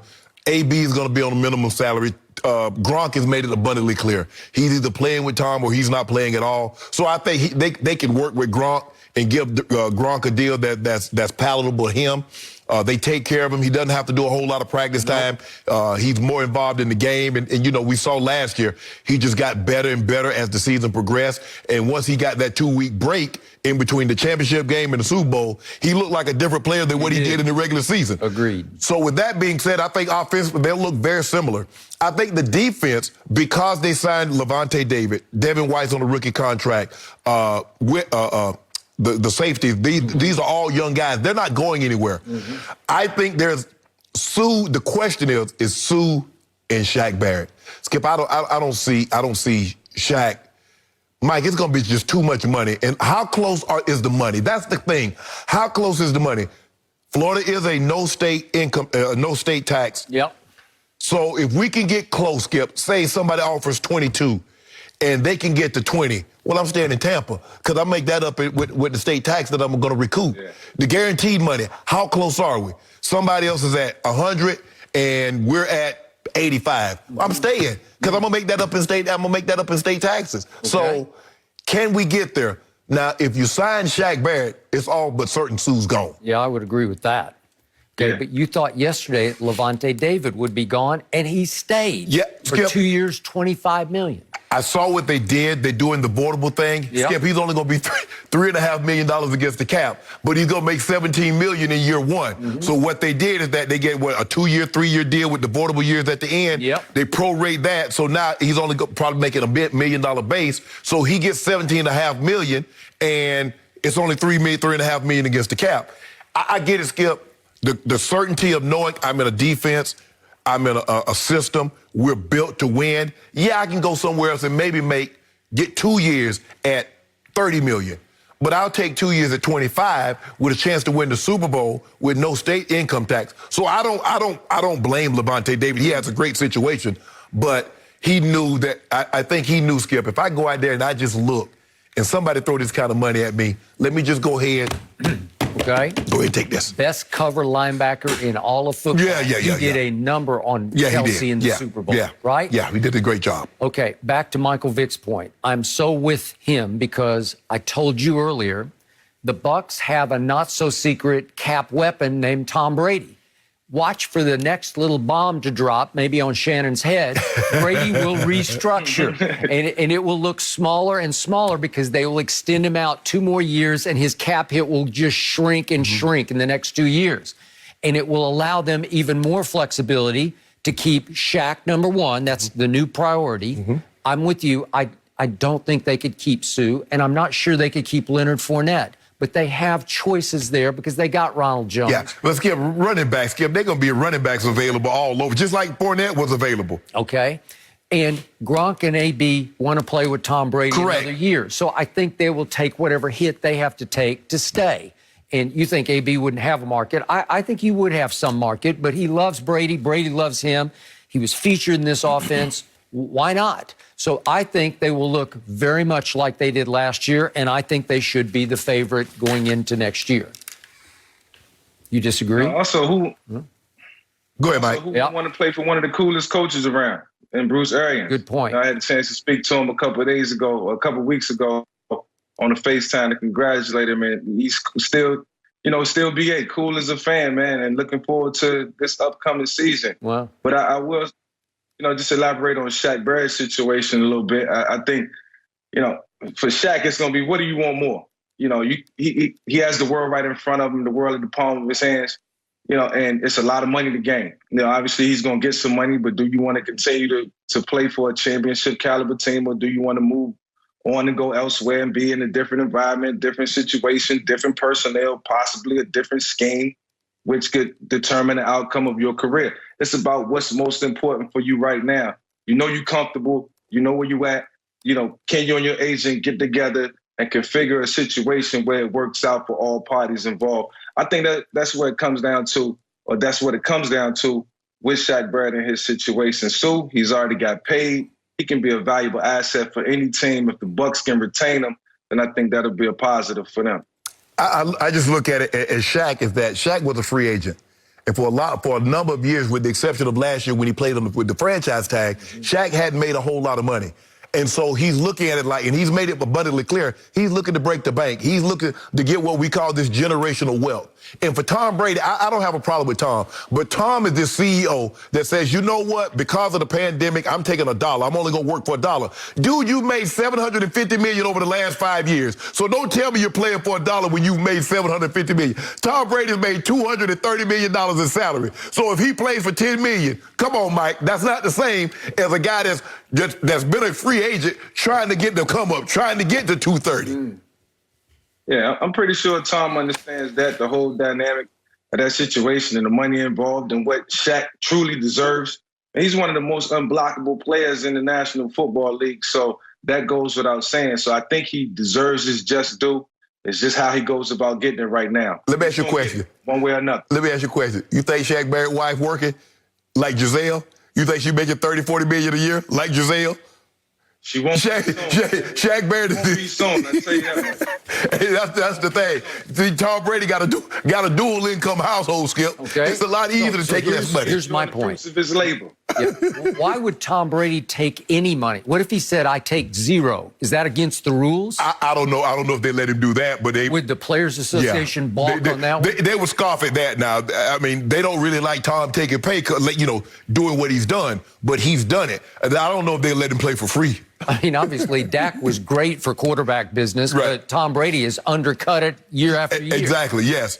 Well, Tom Brady has made it hard for a lot of players because you heard what somebody said that Bill Belichick is that Tom only makes $15 million. We can't pay you more. Darrelle Revis said we can't pay you more than Tom. So you automatically went to the table knowing that, okay, whatever Tom make, I got to make less than that. Mm-hmm. Well, Tom is underpaid. Well, you about to be also if you want to stay here. And Coach Belichick made it abundantly clear. But I would wish Tom, because Tom could have kept elevating the market, Mike. You know what I'm talking about. He could have kept pushing the market, and the quarterback market might be $50 million right now instead of what Mahomes, $55 million, had Tom kept bumping the ceiling up. But because he kind of suppressed it, and it's like, well, hold on. You see that guy? That guy got 4 Super Bowls. He got 5 Super Bowls, and he only making this. How we going to pay you that and you got no Super Bowls? Well, who's the joke on? It's respectable, and it's fair to say that Tom got it from the rough. Yep. He got what, Mike? He got it from the rough. Yeah. Tom got it from the rough, so it's respectable, man, all the way through. Oh, no, I ain't got no problem because he earned. I mean, you start where he started from 6th round and become what he became. But I believe I still believe he would have been the same exact guy. Because, Skip, you told me when he's taking all those pay cuts, you didn't know what the Patriots were doing with the money. I still don't know. So, maybe it's in somebody's mattress or somewhere. Maybe Bill kept it. Well, he ain't about no sweaters. He ain't got no but cut off and Patriot gear. Trust me, it was a bunch of other ways for Tom to get that money, man, off the field. He got it. He got it. No mercy. Today, the Big East tournament tips off with a triple header on FS1. First, at 3 Eastern, Marquette battles Georgetown. Then at 6, Butler faces Xavier. And at 9, catch DePaul as they take on Providence. All the first-round action begins today on FS1 and the Fox Sports app. So with Anthony Davis still sidelined and the Lakers slipping to 3rd in the Western Conference, there's growing speculation the team could be looking to upgrade, specifically in the front court. LeBron's squad is reportedly interested in adding Cavs big man Andre Drummond as a much-needed rim protector if he gets bought out. Now joined by Yahoo Sports senior NBA insider Chris Haynes. Chris, what are you hearing about potential Lakers upgrades here? Well, the Lakers do have a problem at that position. I think when the offseason ended, I think we all came away feeling like they upgraded from Dwight Howard and JaVale McGee. And for large parts of the season, that has not been the case. So that is definitely a position of need that they want to address. But they have a couple different ways in which they can do it. But now, yes, Andre Drummond is a name that's on the list. There is serious interest there. Also, Drummond has interest from the Brooklyn Nets as well. But also there's a name out there that the Lakers would be revisiting if this were to happen. He's another Cavs big man, JaVale McGee. The Lakers feel like they do need somebody out there who can hold down that center spot for 15 to 20 minutes solid. Marc Gasol, for the most part, hasn't given them that consistent play. They like Montrezl's energy coming off the bench and giving them extended minutes depending on the matchup they're playing against, but they still want a placeholder at that spot that can be sturdy. JaVale McGee is another name that's out there that they're revisiting. Cavs will be looking to make a move with him as well. So that's something to look out for. But with McGee, because they traded him, would they be allowed to sign him if he's bought out? Or would he have to go? It's by another team. Right. He would have to go to another team. Yeah, he got to go to another team. He would have to get traded, then get bought out by that team in order for them to sign him. The Cavs, I don't think the Cavs can just buy him out and he goes back to the Lakers, Chris. No, that is a name that's on the market. Okay, I think JaVale would. Yeah, I think JaVale will be traded at some point. Doing it because the Cavs, they're trying to unload. Not just they got a plethora of big men: JaVale McGee, Jared Allen, Andre Drummond, and then another name that we tend to forget, Kevin Love. And so the Cavs right now, they're taking all phone calls on what's out there and what can be done. But I think when it's all said and done, because you know how trades happen and guys end up certain places, waived and all that stuff.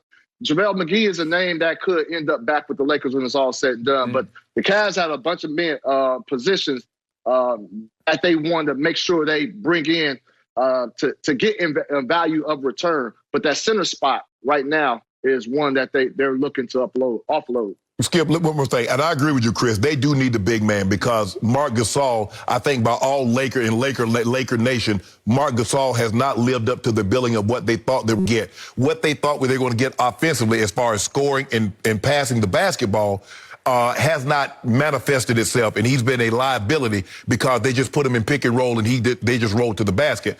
Another name I would like to see, maybe Hassan Whiteside. Now, I know Hassan Whiteside has not been the Hassan Whiteside that we saw that 1 year stretch when he was in Miami and parlayed that into a $100 million contract. But Skip, last year he led the league in blocks. Last year he Portland. He did have average 13 rebounds a game with about 12, 13 points. So I believe he's a valuable. But the Lakers need another big. Gasol getting in foul trouble is taxing the bench because you don't want Trez playing 30-plus minutes. He's undersized, and if Trez get in foul trouble, you got to go to Keith Morris, and he's even more undersized. So they need a big in the absolute worst way. Yep.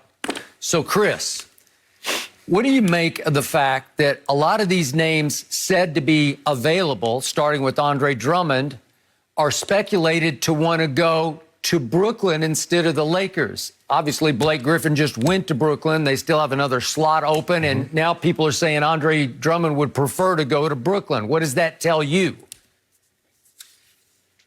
Well, look, Brooklyn is hot right now, and I think when all these top guys hit the market, the Lakers are being considered. You know, in most players' eyes, the Lakers are a top 3 destination if you want to go and win and compete for a championship right now.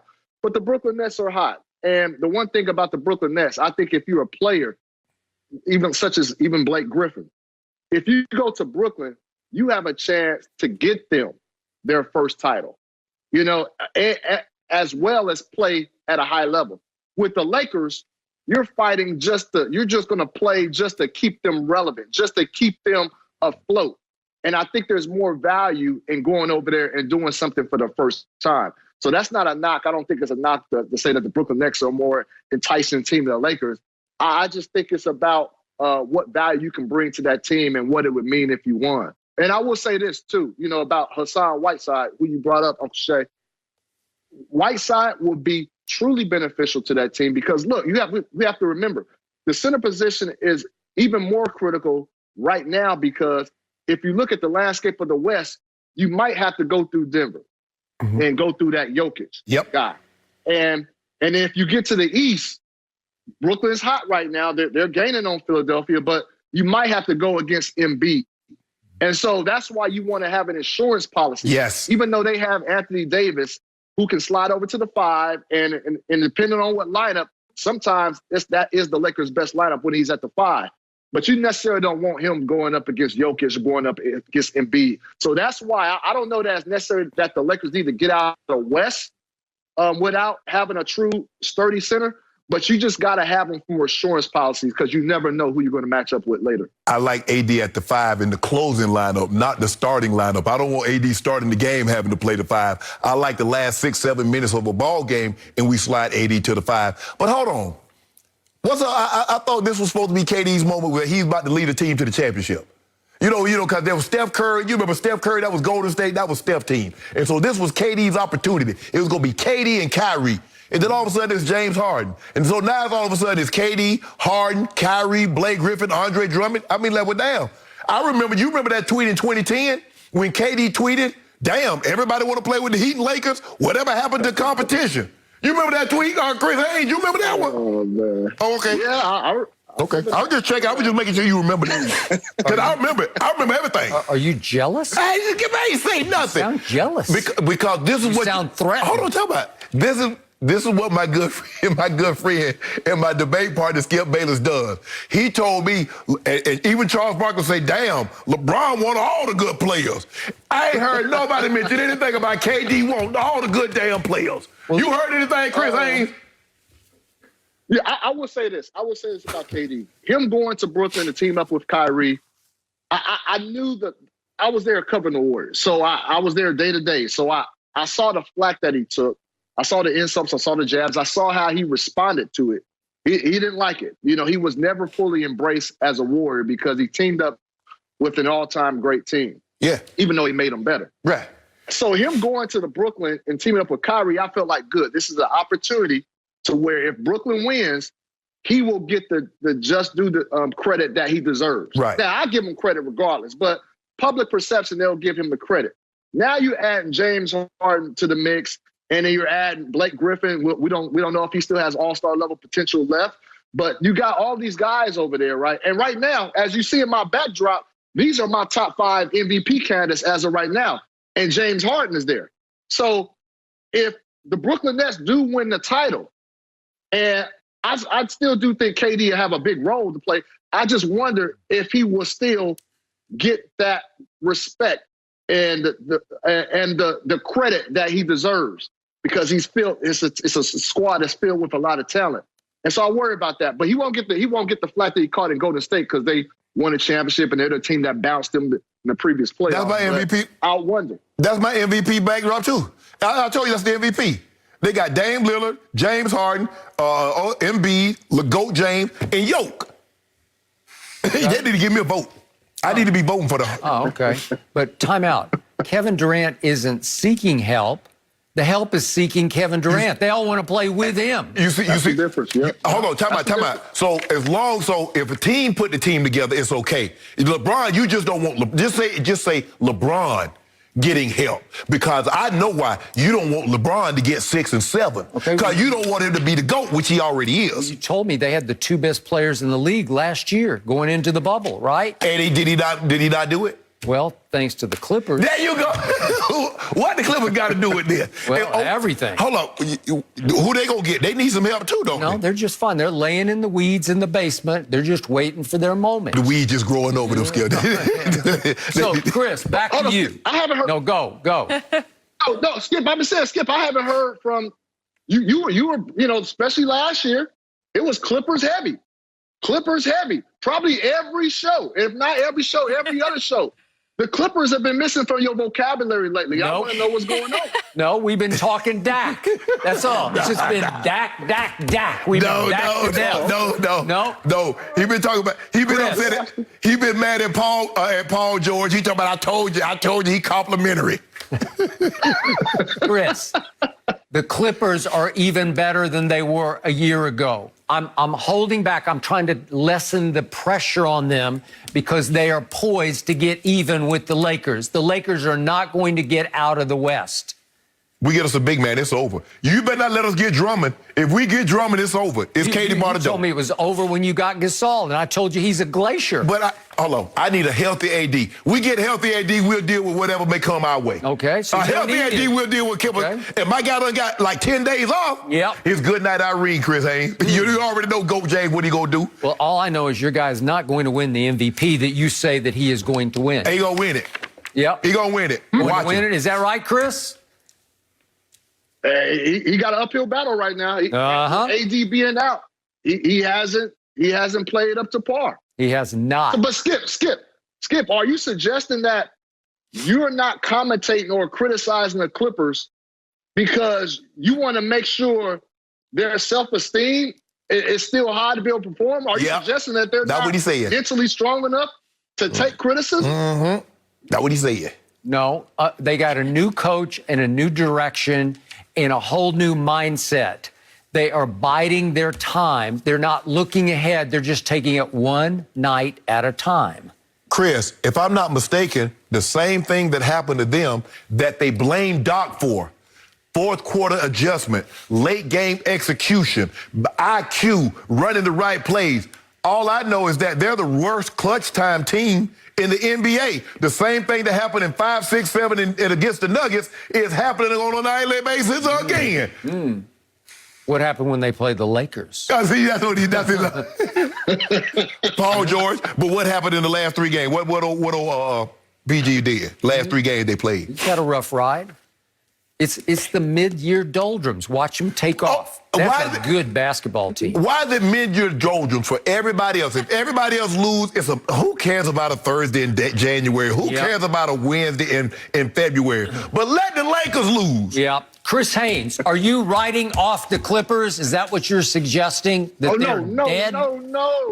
No. But I do see a double standard. I did notice a double standard, in which you just came out and said, Skip, that you don't want to talk about them as much. You don't want to criticize them as much because you want to make sure their psyche is in place to compete at a high level. And if you had said that about, I don't know, the Lakers or LeBron James, you would have been calling them out. You would have been saying, look, man, they can't handle criticism. LeBron is soft. You would have said all this stuff. But I'm just seeing a little double standard. That's just what I've noticed. I see that. I saw a little bit of that too, Chris. Well, all I know, Chris, is that every day from across the table, I have to hear that LeBron James is still the best player on the planet and the greatest player of all time. How would you respond to that? Because you know that's wrong and wrong. I'm a Michael Jordan guy. Thank you. You know what I mean? It's still going to take a lot to take him off that number one. But I can't argue with anybody if they say LeBron is over Jordan. Hey, it's up for debate right now, and I think that's the respect that he deserves right now. Skip Bayless. Yeah, that's called both sides of the fence from our man Chris Haynes. But ain't nobody currently playing better than him right now. Okay. We about to be 14-time first team All-NBA.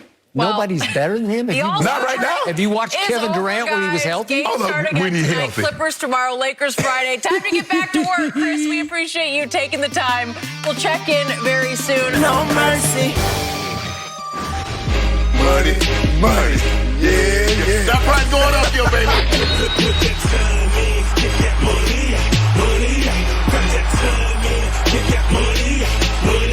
Back in business.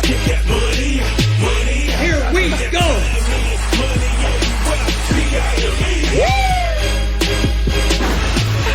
I can't get enough of that. More love to our Undisputed crew. So good. Let's play it all the time. Okay, not only did Dak just get paid, but he also saw his chances at winning his first MVP award skyrocket. According to Fox Bet, Dak's odds moved from the 10th best at 21 to now the 4th best at 14-1.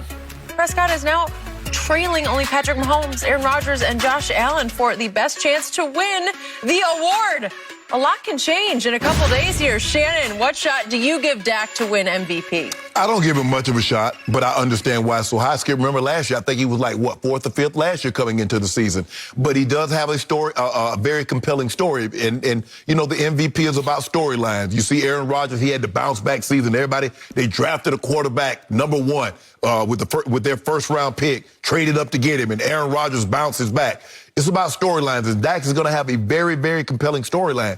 But the question is, Skip, will he have a good enough record and good enough stats? Because at the end of the day, yeah, you need to win games. But, Skip, you got to have stats. And you look at the MVP last year, you see what the numbers Josh Allen put up. You see the numbers that Mahomes put up and Aaron Rodgers put up. So the question is, can Dak go 12-4, 13-3, and throw somewhere between 4,500, 5,000 yards with between 35 and 40 touchdowns? Yep. Can he do that? He can win. He can be in the discussion. I don't believe he does that, so I'm going to say he's not going to win it. But I'm not surprised at the guys that's up there. You look at Mahomes. Mahomes is LeBron.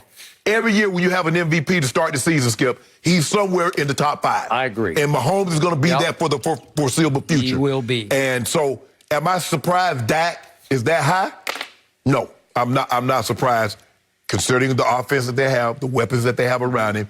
If he can come back, he's healthy, he can put up stats. The question is, will he put up enough stats, and will their team record be good enough for them to win? So, for them to be in the running. So, to your point, with all my heart and soul, I hope he wins MVP, because if he does, you know what that means? That means they're going to be right in the thick of the postseason. Absolutely. Right? Absolutely. So I was shocked he was that high this time. Last year, I wasn't surprised because I do believe it was the CD factor. Once they drafted CD Lamb, everybody thought he was going to be the guy. He ended up not being quite the guy. He was he was very good. Right. But he wasn't that young man up in Minnesota. No. Okay, so because of that, everybody was saying they got 3,000-yard receivers, so the quarterback on sheer yardage will be in the thick of the MVP conversation. Right. Well, so what happened last year in the 5 games that he played?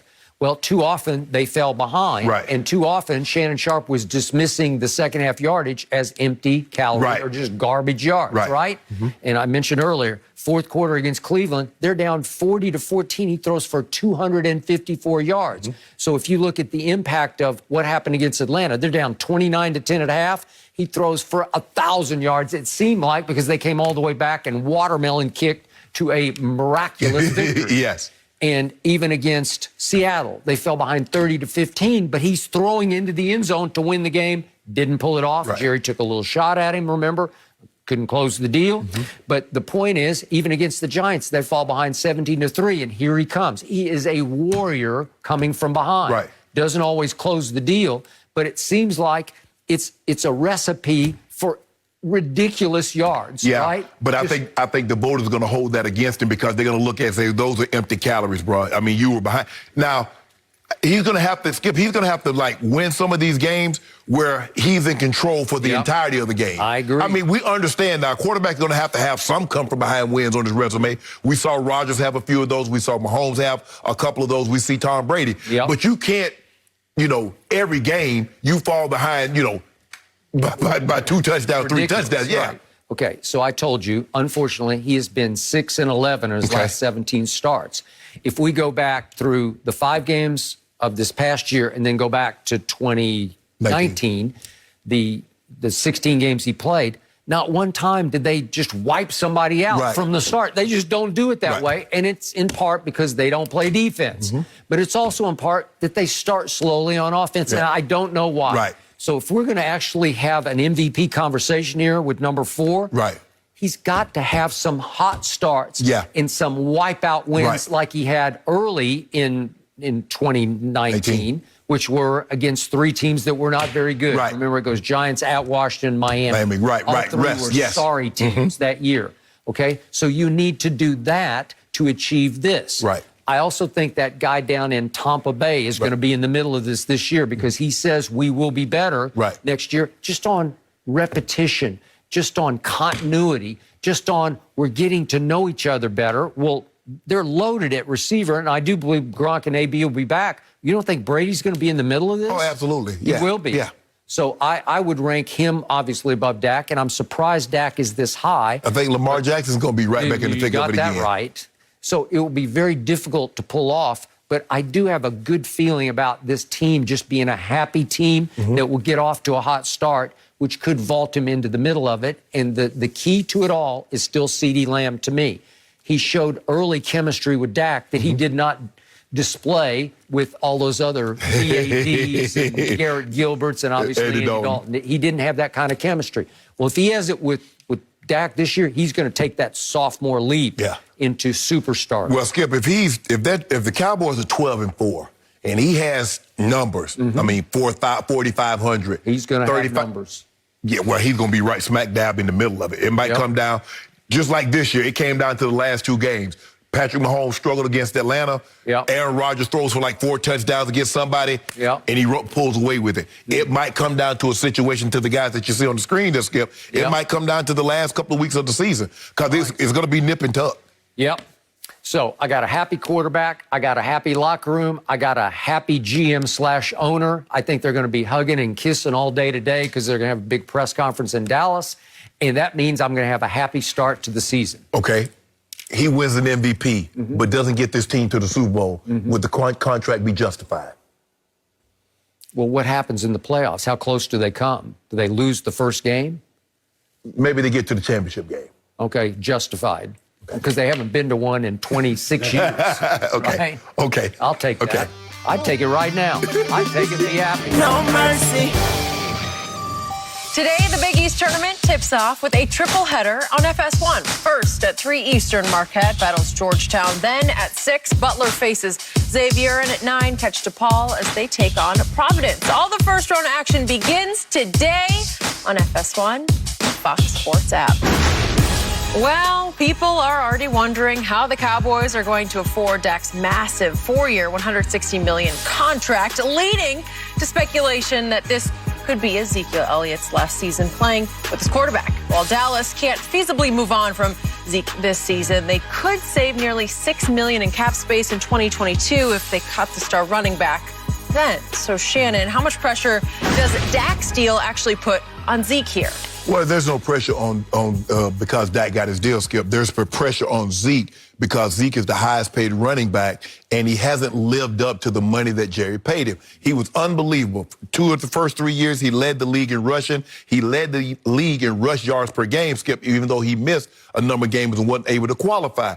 But he hasn't been that back since to justify that. So unless he performs, it's hard to justify paying a guy $14 million when he's giving you 4 yards a carry and 65 yards a game, Skip. It's just hard to justify that. So he's going to have a bounce-back season. Now, it won't be a mistake on his part. He would have been foolish not to accept this deal. Yeah. But it would look like a mistake on Jerry's part that you gave a guy this kind of contract and he hasn't been the top 2 or top 3 league in rushing. So he's going to have to perform in order to justify Jerry giving him this money. Or I don't see a scenario if he has another season like he had last year, Skip. I don't see how they move forward with a guy paying $14 million giving you that kind of production. So, because I am in the afterglow of the Dak deal and I'm feeling ridiculously positive right now, I agree with you. Zeke will bounce back this year. We will have a Zeke revival, a resurgence. Because Dak is back, Zeke will come back mentally, psychologically, and ultimately physically, because that's his guy, as you know. It's almost like that's his big brother in a sense. But you told me yesterday that you wanted Pollard to get more carries, so how can Zeke be more productive if he's going to get less carries? Because he will have fewer carries and more impact with those carries. Oh, okay. Because if I'm wrong about this very well could be the worst deal Jerry Jones has ever made, was the one with Zeke. And remember, a big reason that he made that deal to make him the highest paid running back in football was he got to see in 2017 what happened without Zeke for 6 games, what happened to Dak Prescott. Not much. No, it wasn't. It was awful to watch. It was hard on my eyes. The game at Atlanta, the Thanksgiving game against then San Diego.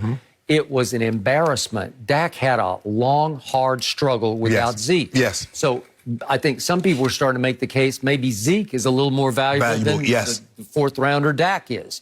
Okay, and I didn't have any problem. I did not second guess it, even though I wanted Bosa with that 4th overall going into 2016.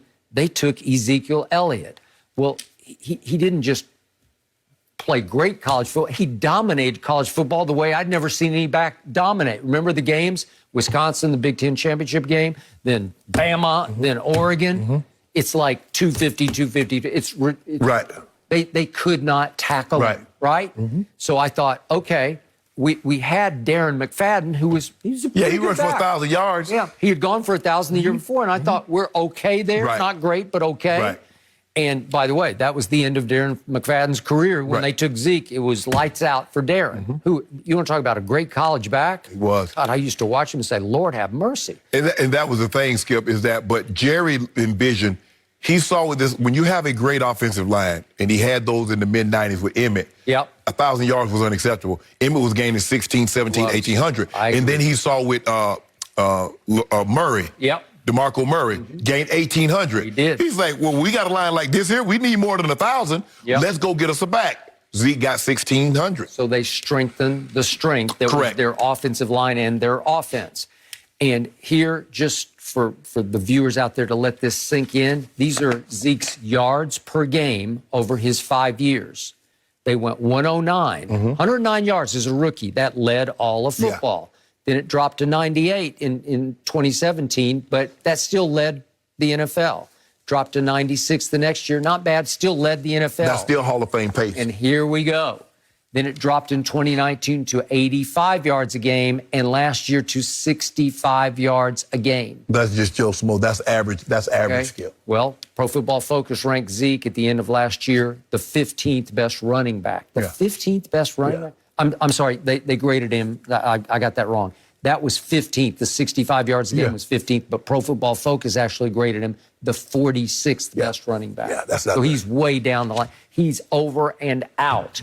And even his catches over the time of the last 3 years, he caught 38 yards of balls a game in, that would be 2018, then it went to 26, down to 23. So even that's going south. Right. So everything is suggesting that he's not even remotely worth the most dollars anybody makes at the running back position. Those first 3 years are Hall of Fame numbers running the football. They are. I agree. Okay. Even that third year, Skip, the 109 is off the chart. Nobody has ever, I mean, maybe Jim Brown is the only one that had 100, that averaged 100 yards a game rushing. So 109 would have been off the chart. But even those first 3 years, that's Hall of Fame pace. Hall of Fame. Agreed. So this year, the cap hit for Ezekiel Elliott is $13.7 million. Next year, it goes to 16.5. Well, I'm saying, Zeke, you're on the hot seat. Yeah, he's going to need 14. He's going to need 1,400 yards to justify coming back at that cap. Yeah, because if you have another 80, down to 65 yards a game, I'm pretty sure he'll get cut after this year because you'd almost have to. Yeah, that's barely 1,000 yards. Survive it. That's barely 1,000 yards. And 64 yards a game will give you 1,000 yards. So he's like 1,010 yards. Right. For $16 million cap hit coming back the following year?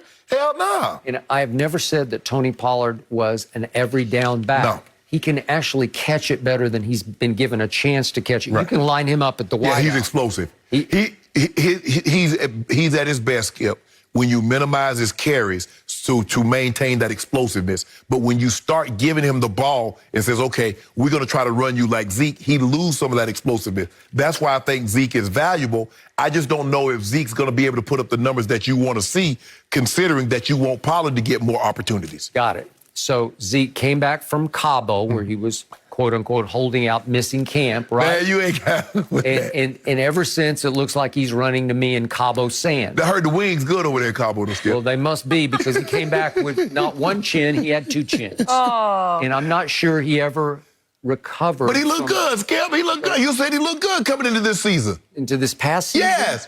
He looked a little better. He lost a little bit of the little pot that he had that he was carrying around. Not the Salvation Army pot. I'm talking about the little pot, right? And yet, I don't know. It just felt like a guy who finally got paid and just said, I'm good. Yeah, that's the one position, Skip. It's hard for a guy to recapture it once it's gone. Yeah. I mean, we've seen wide receivers bounce back. We've seen quarterbacks bounce back. We've seen other positions. It's just hard.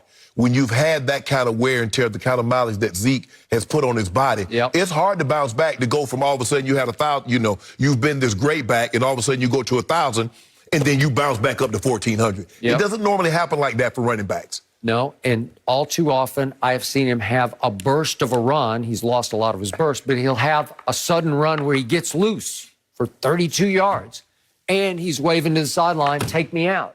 Well, our man Eric Dickerson, you give him 32, he's going to want more. Feed the beast. Yeah, because you feel I got him right where I want him now. Well, Zeke might need to get a hyperbaric chamber. Maybe. And breathe high altitude. Do some high altitude training, Skip. Maybe that'll help. Maybe you should just do some training, period.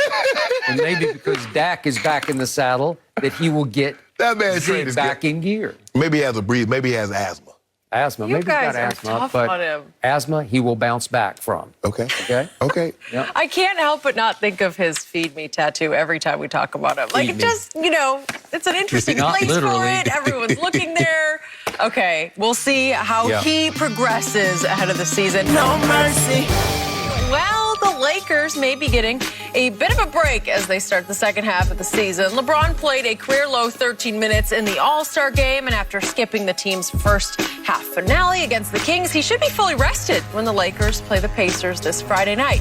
In fact, that game will be LeBron's only full game action in a 12-day stretch dating back to last Tuesday. So, Shannon, is the NBA throwing LeBron a bone here?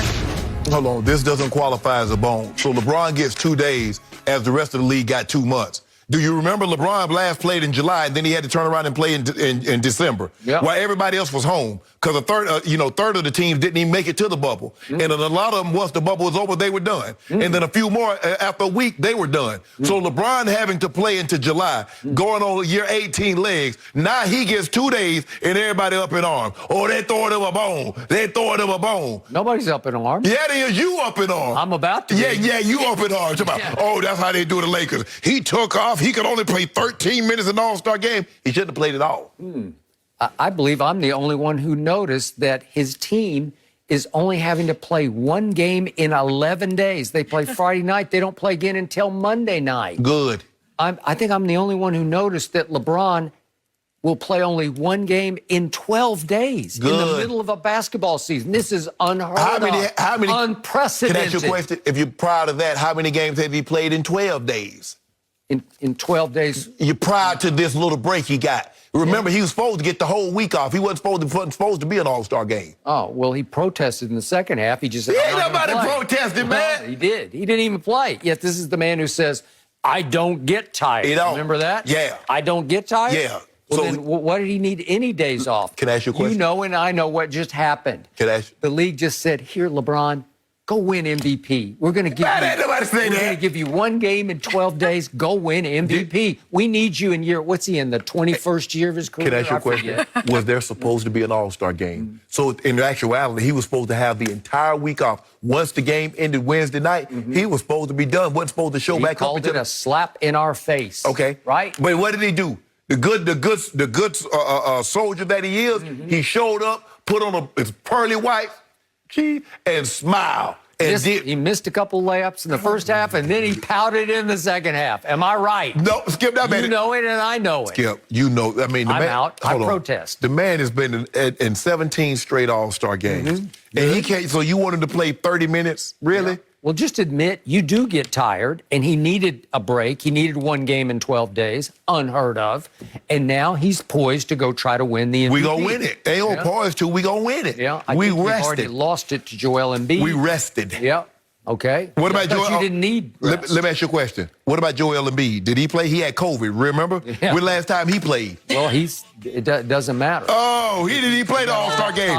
He didn't have to travel. Fair to, compare the two. That is it for Undisputed. Good stuff today, guys. We're back same time tomorrow morning. The Herd is on now. Have a good one.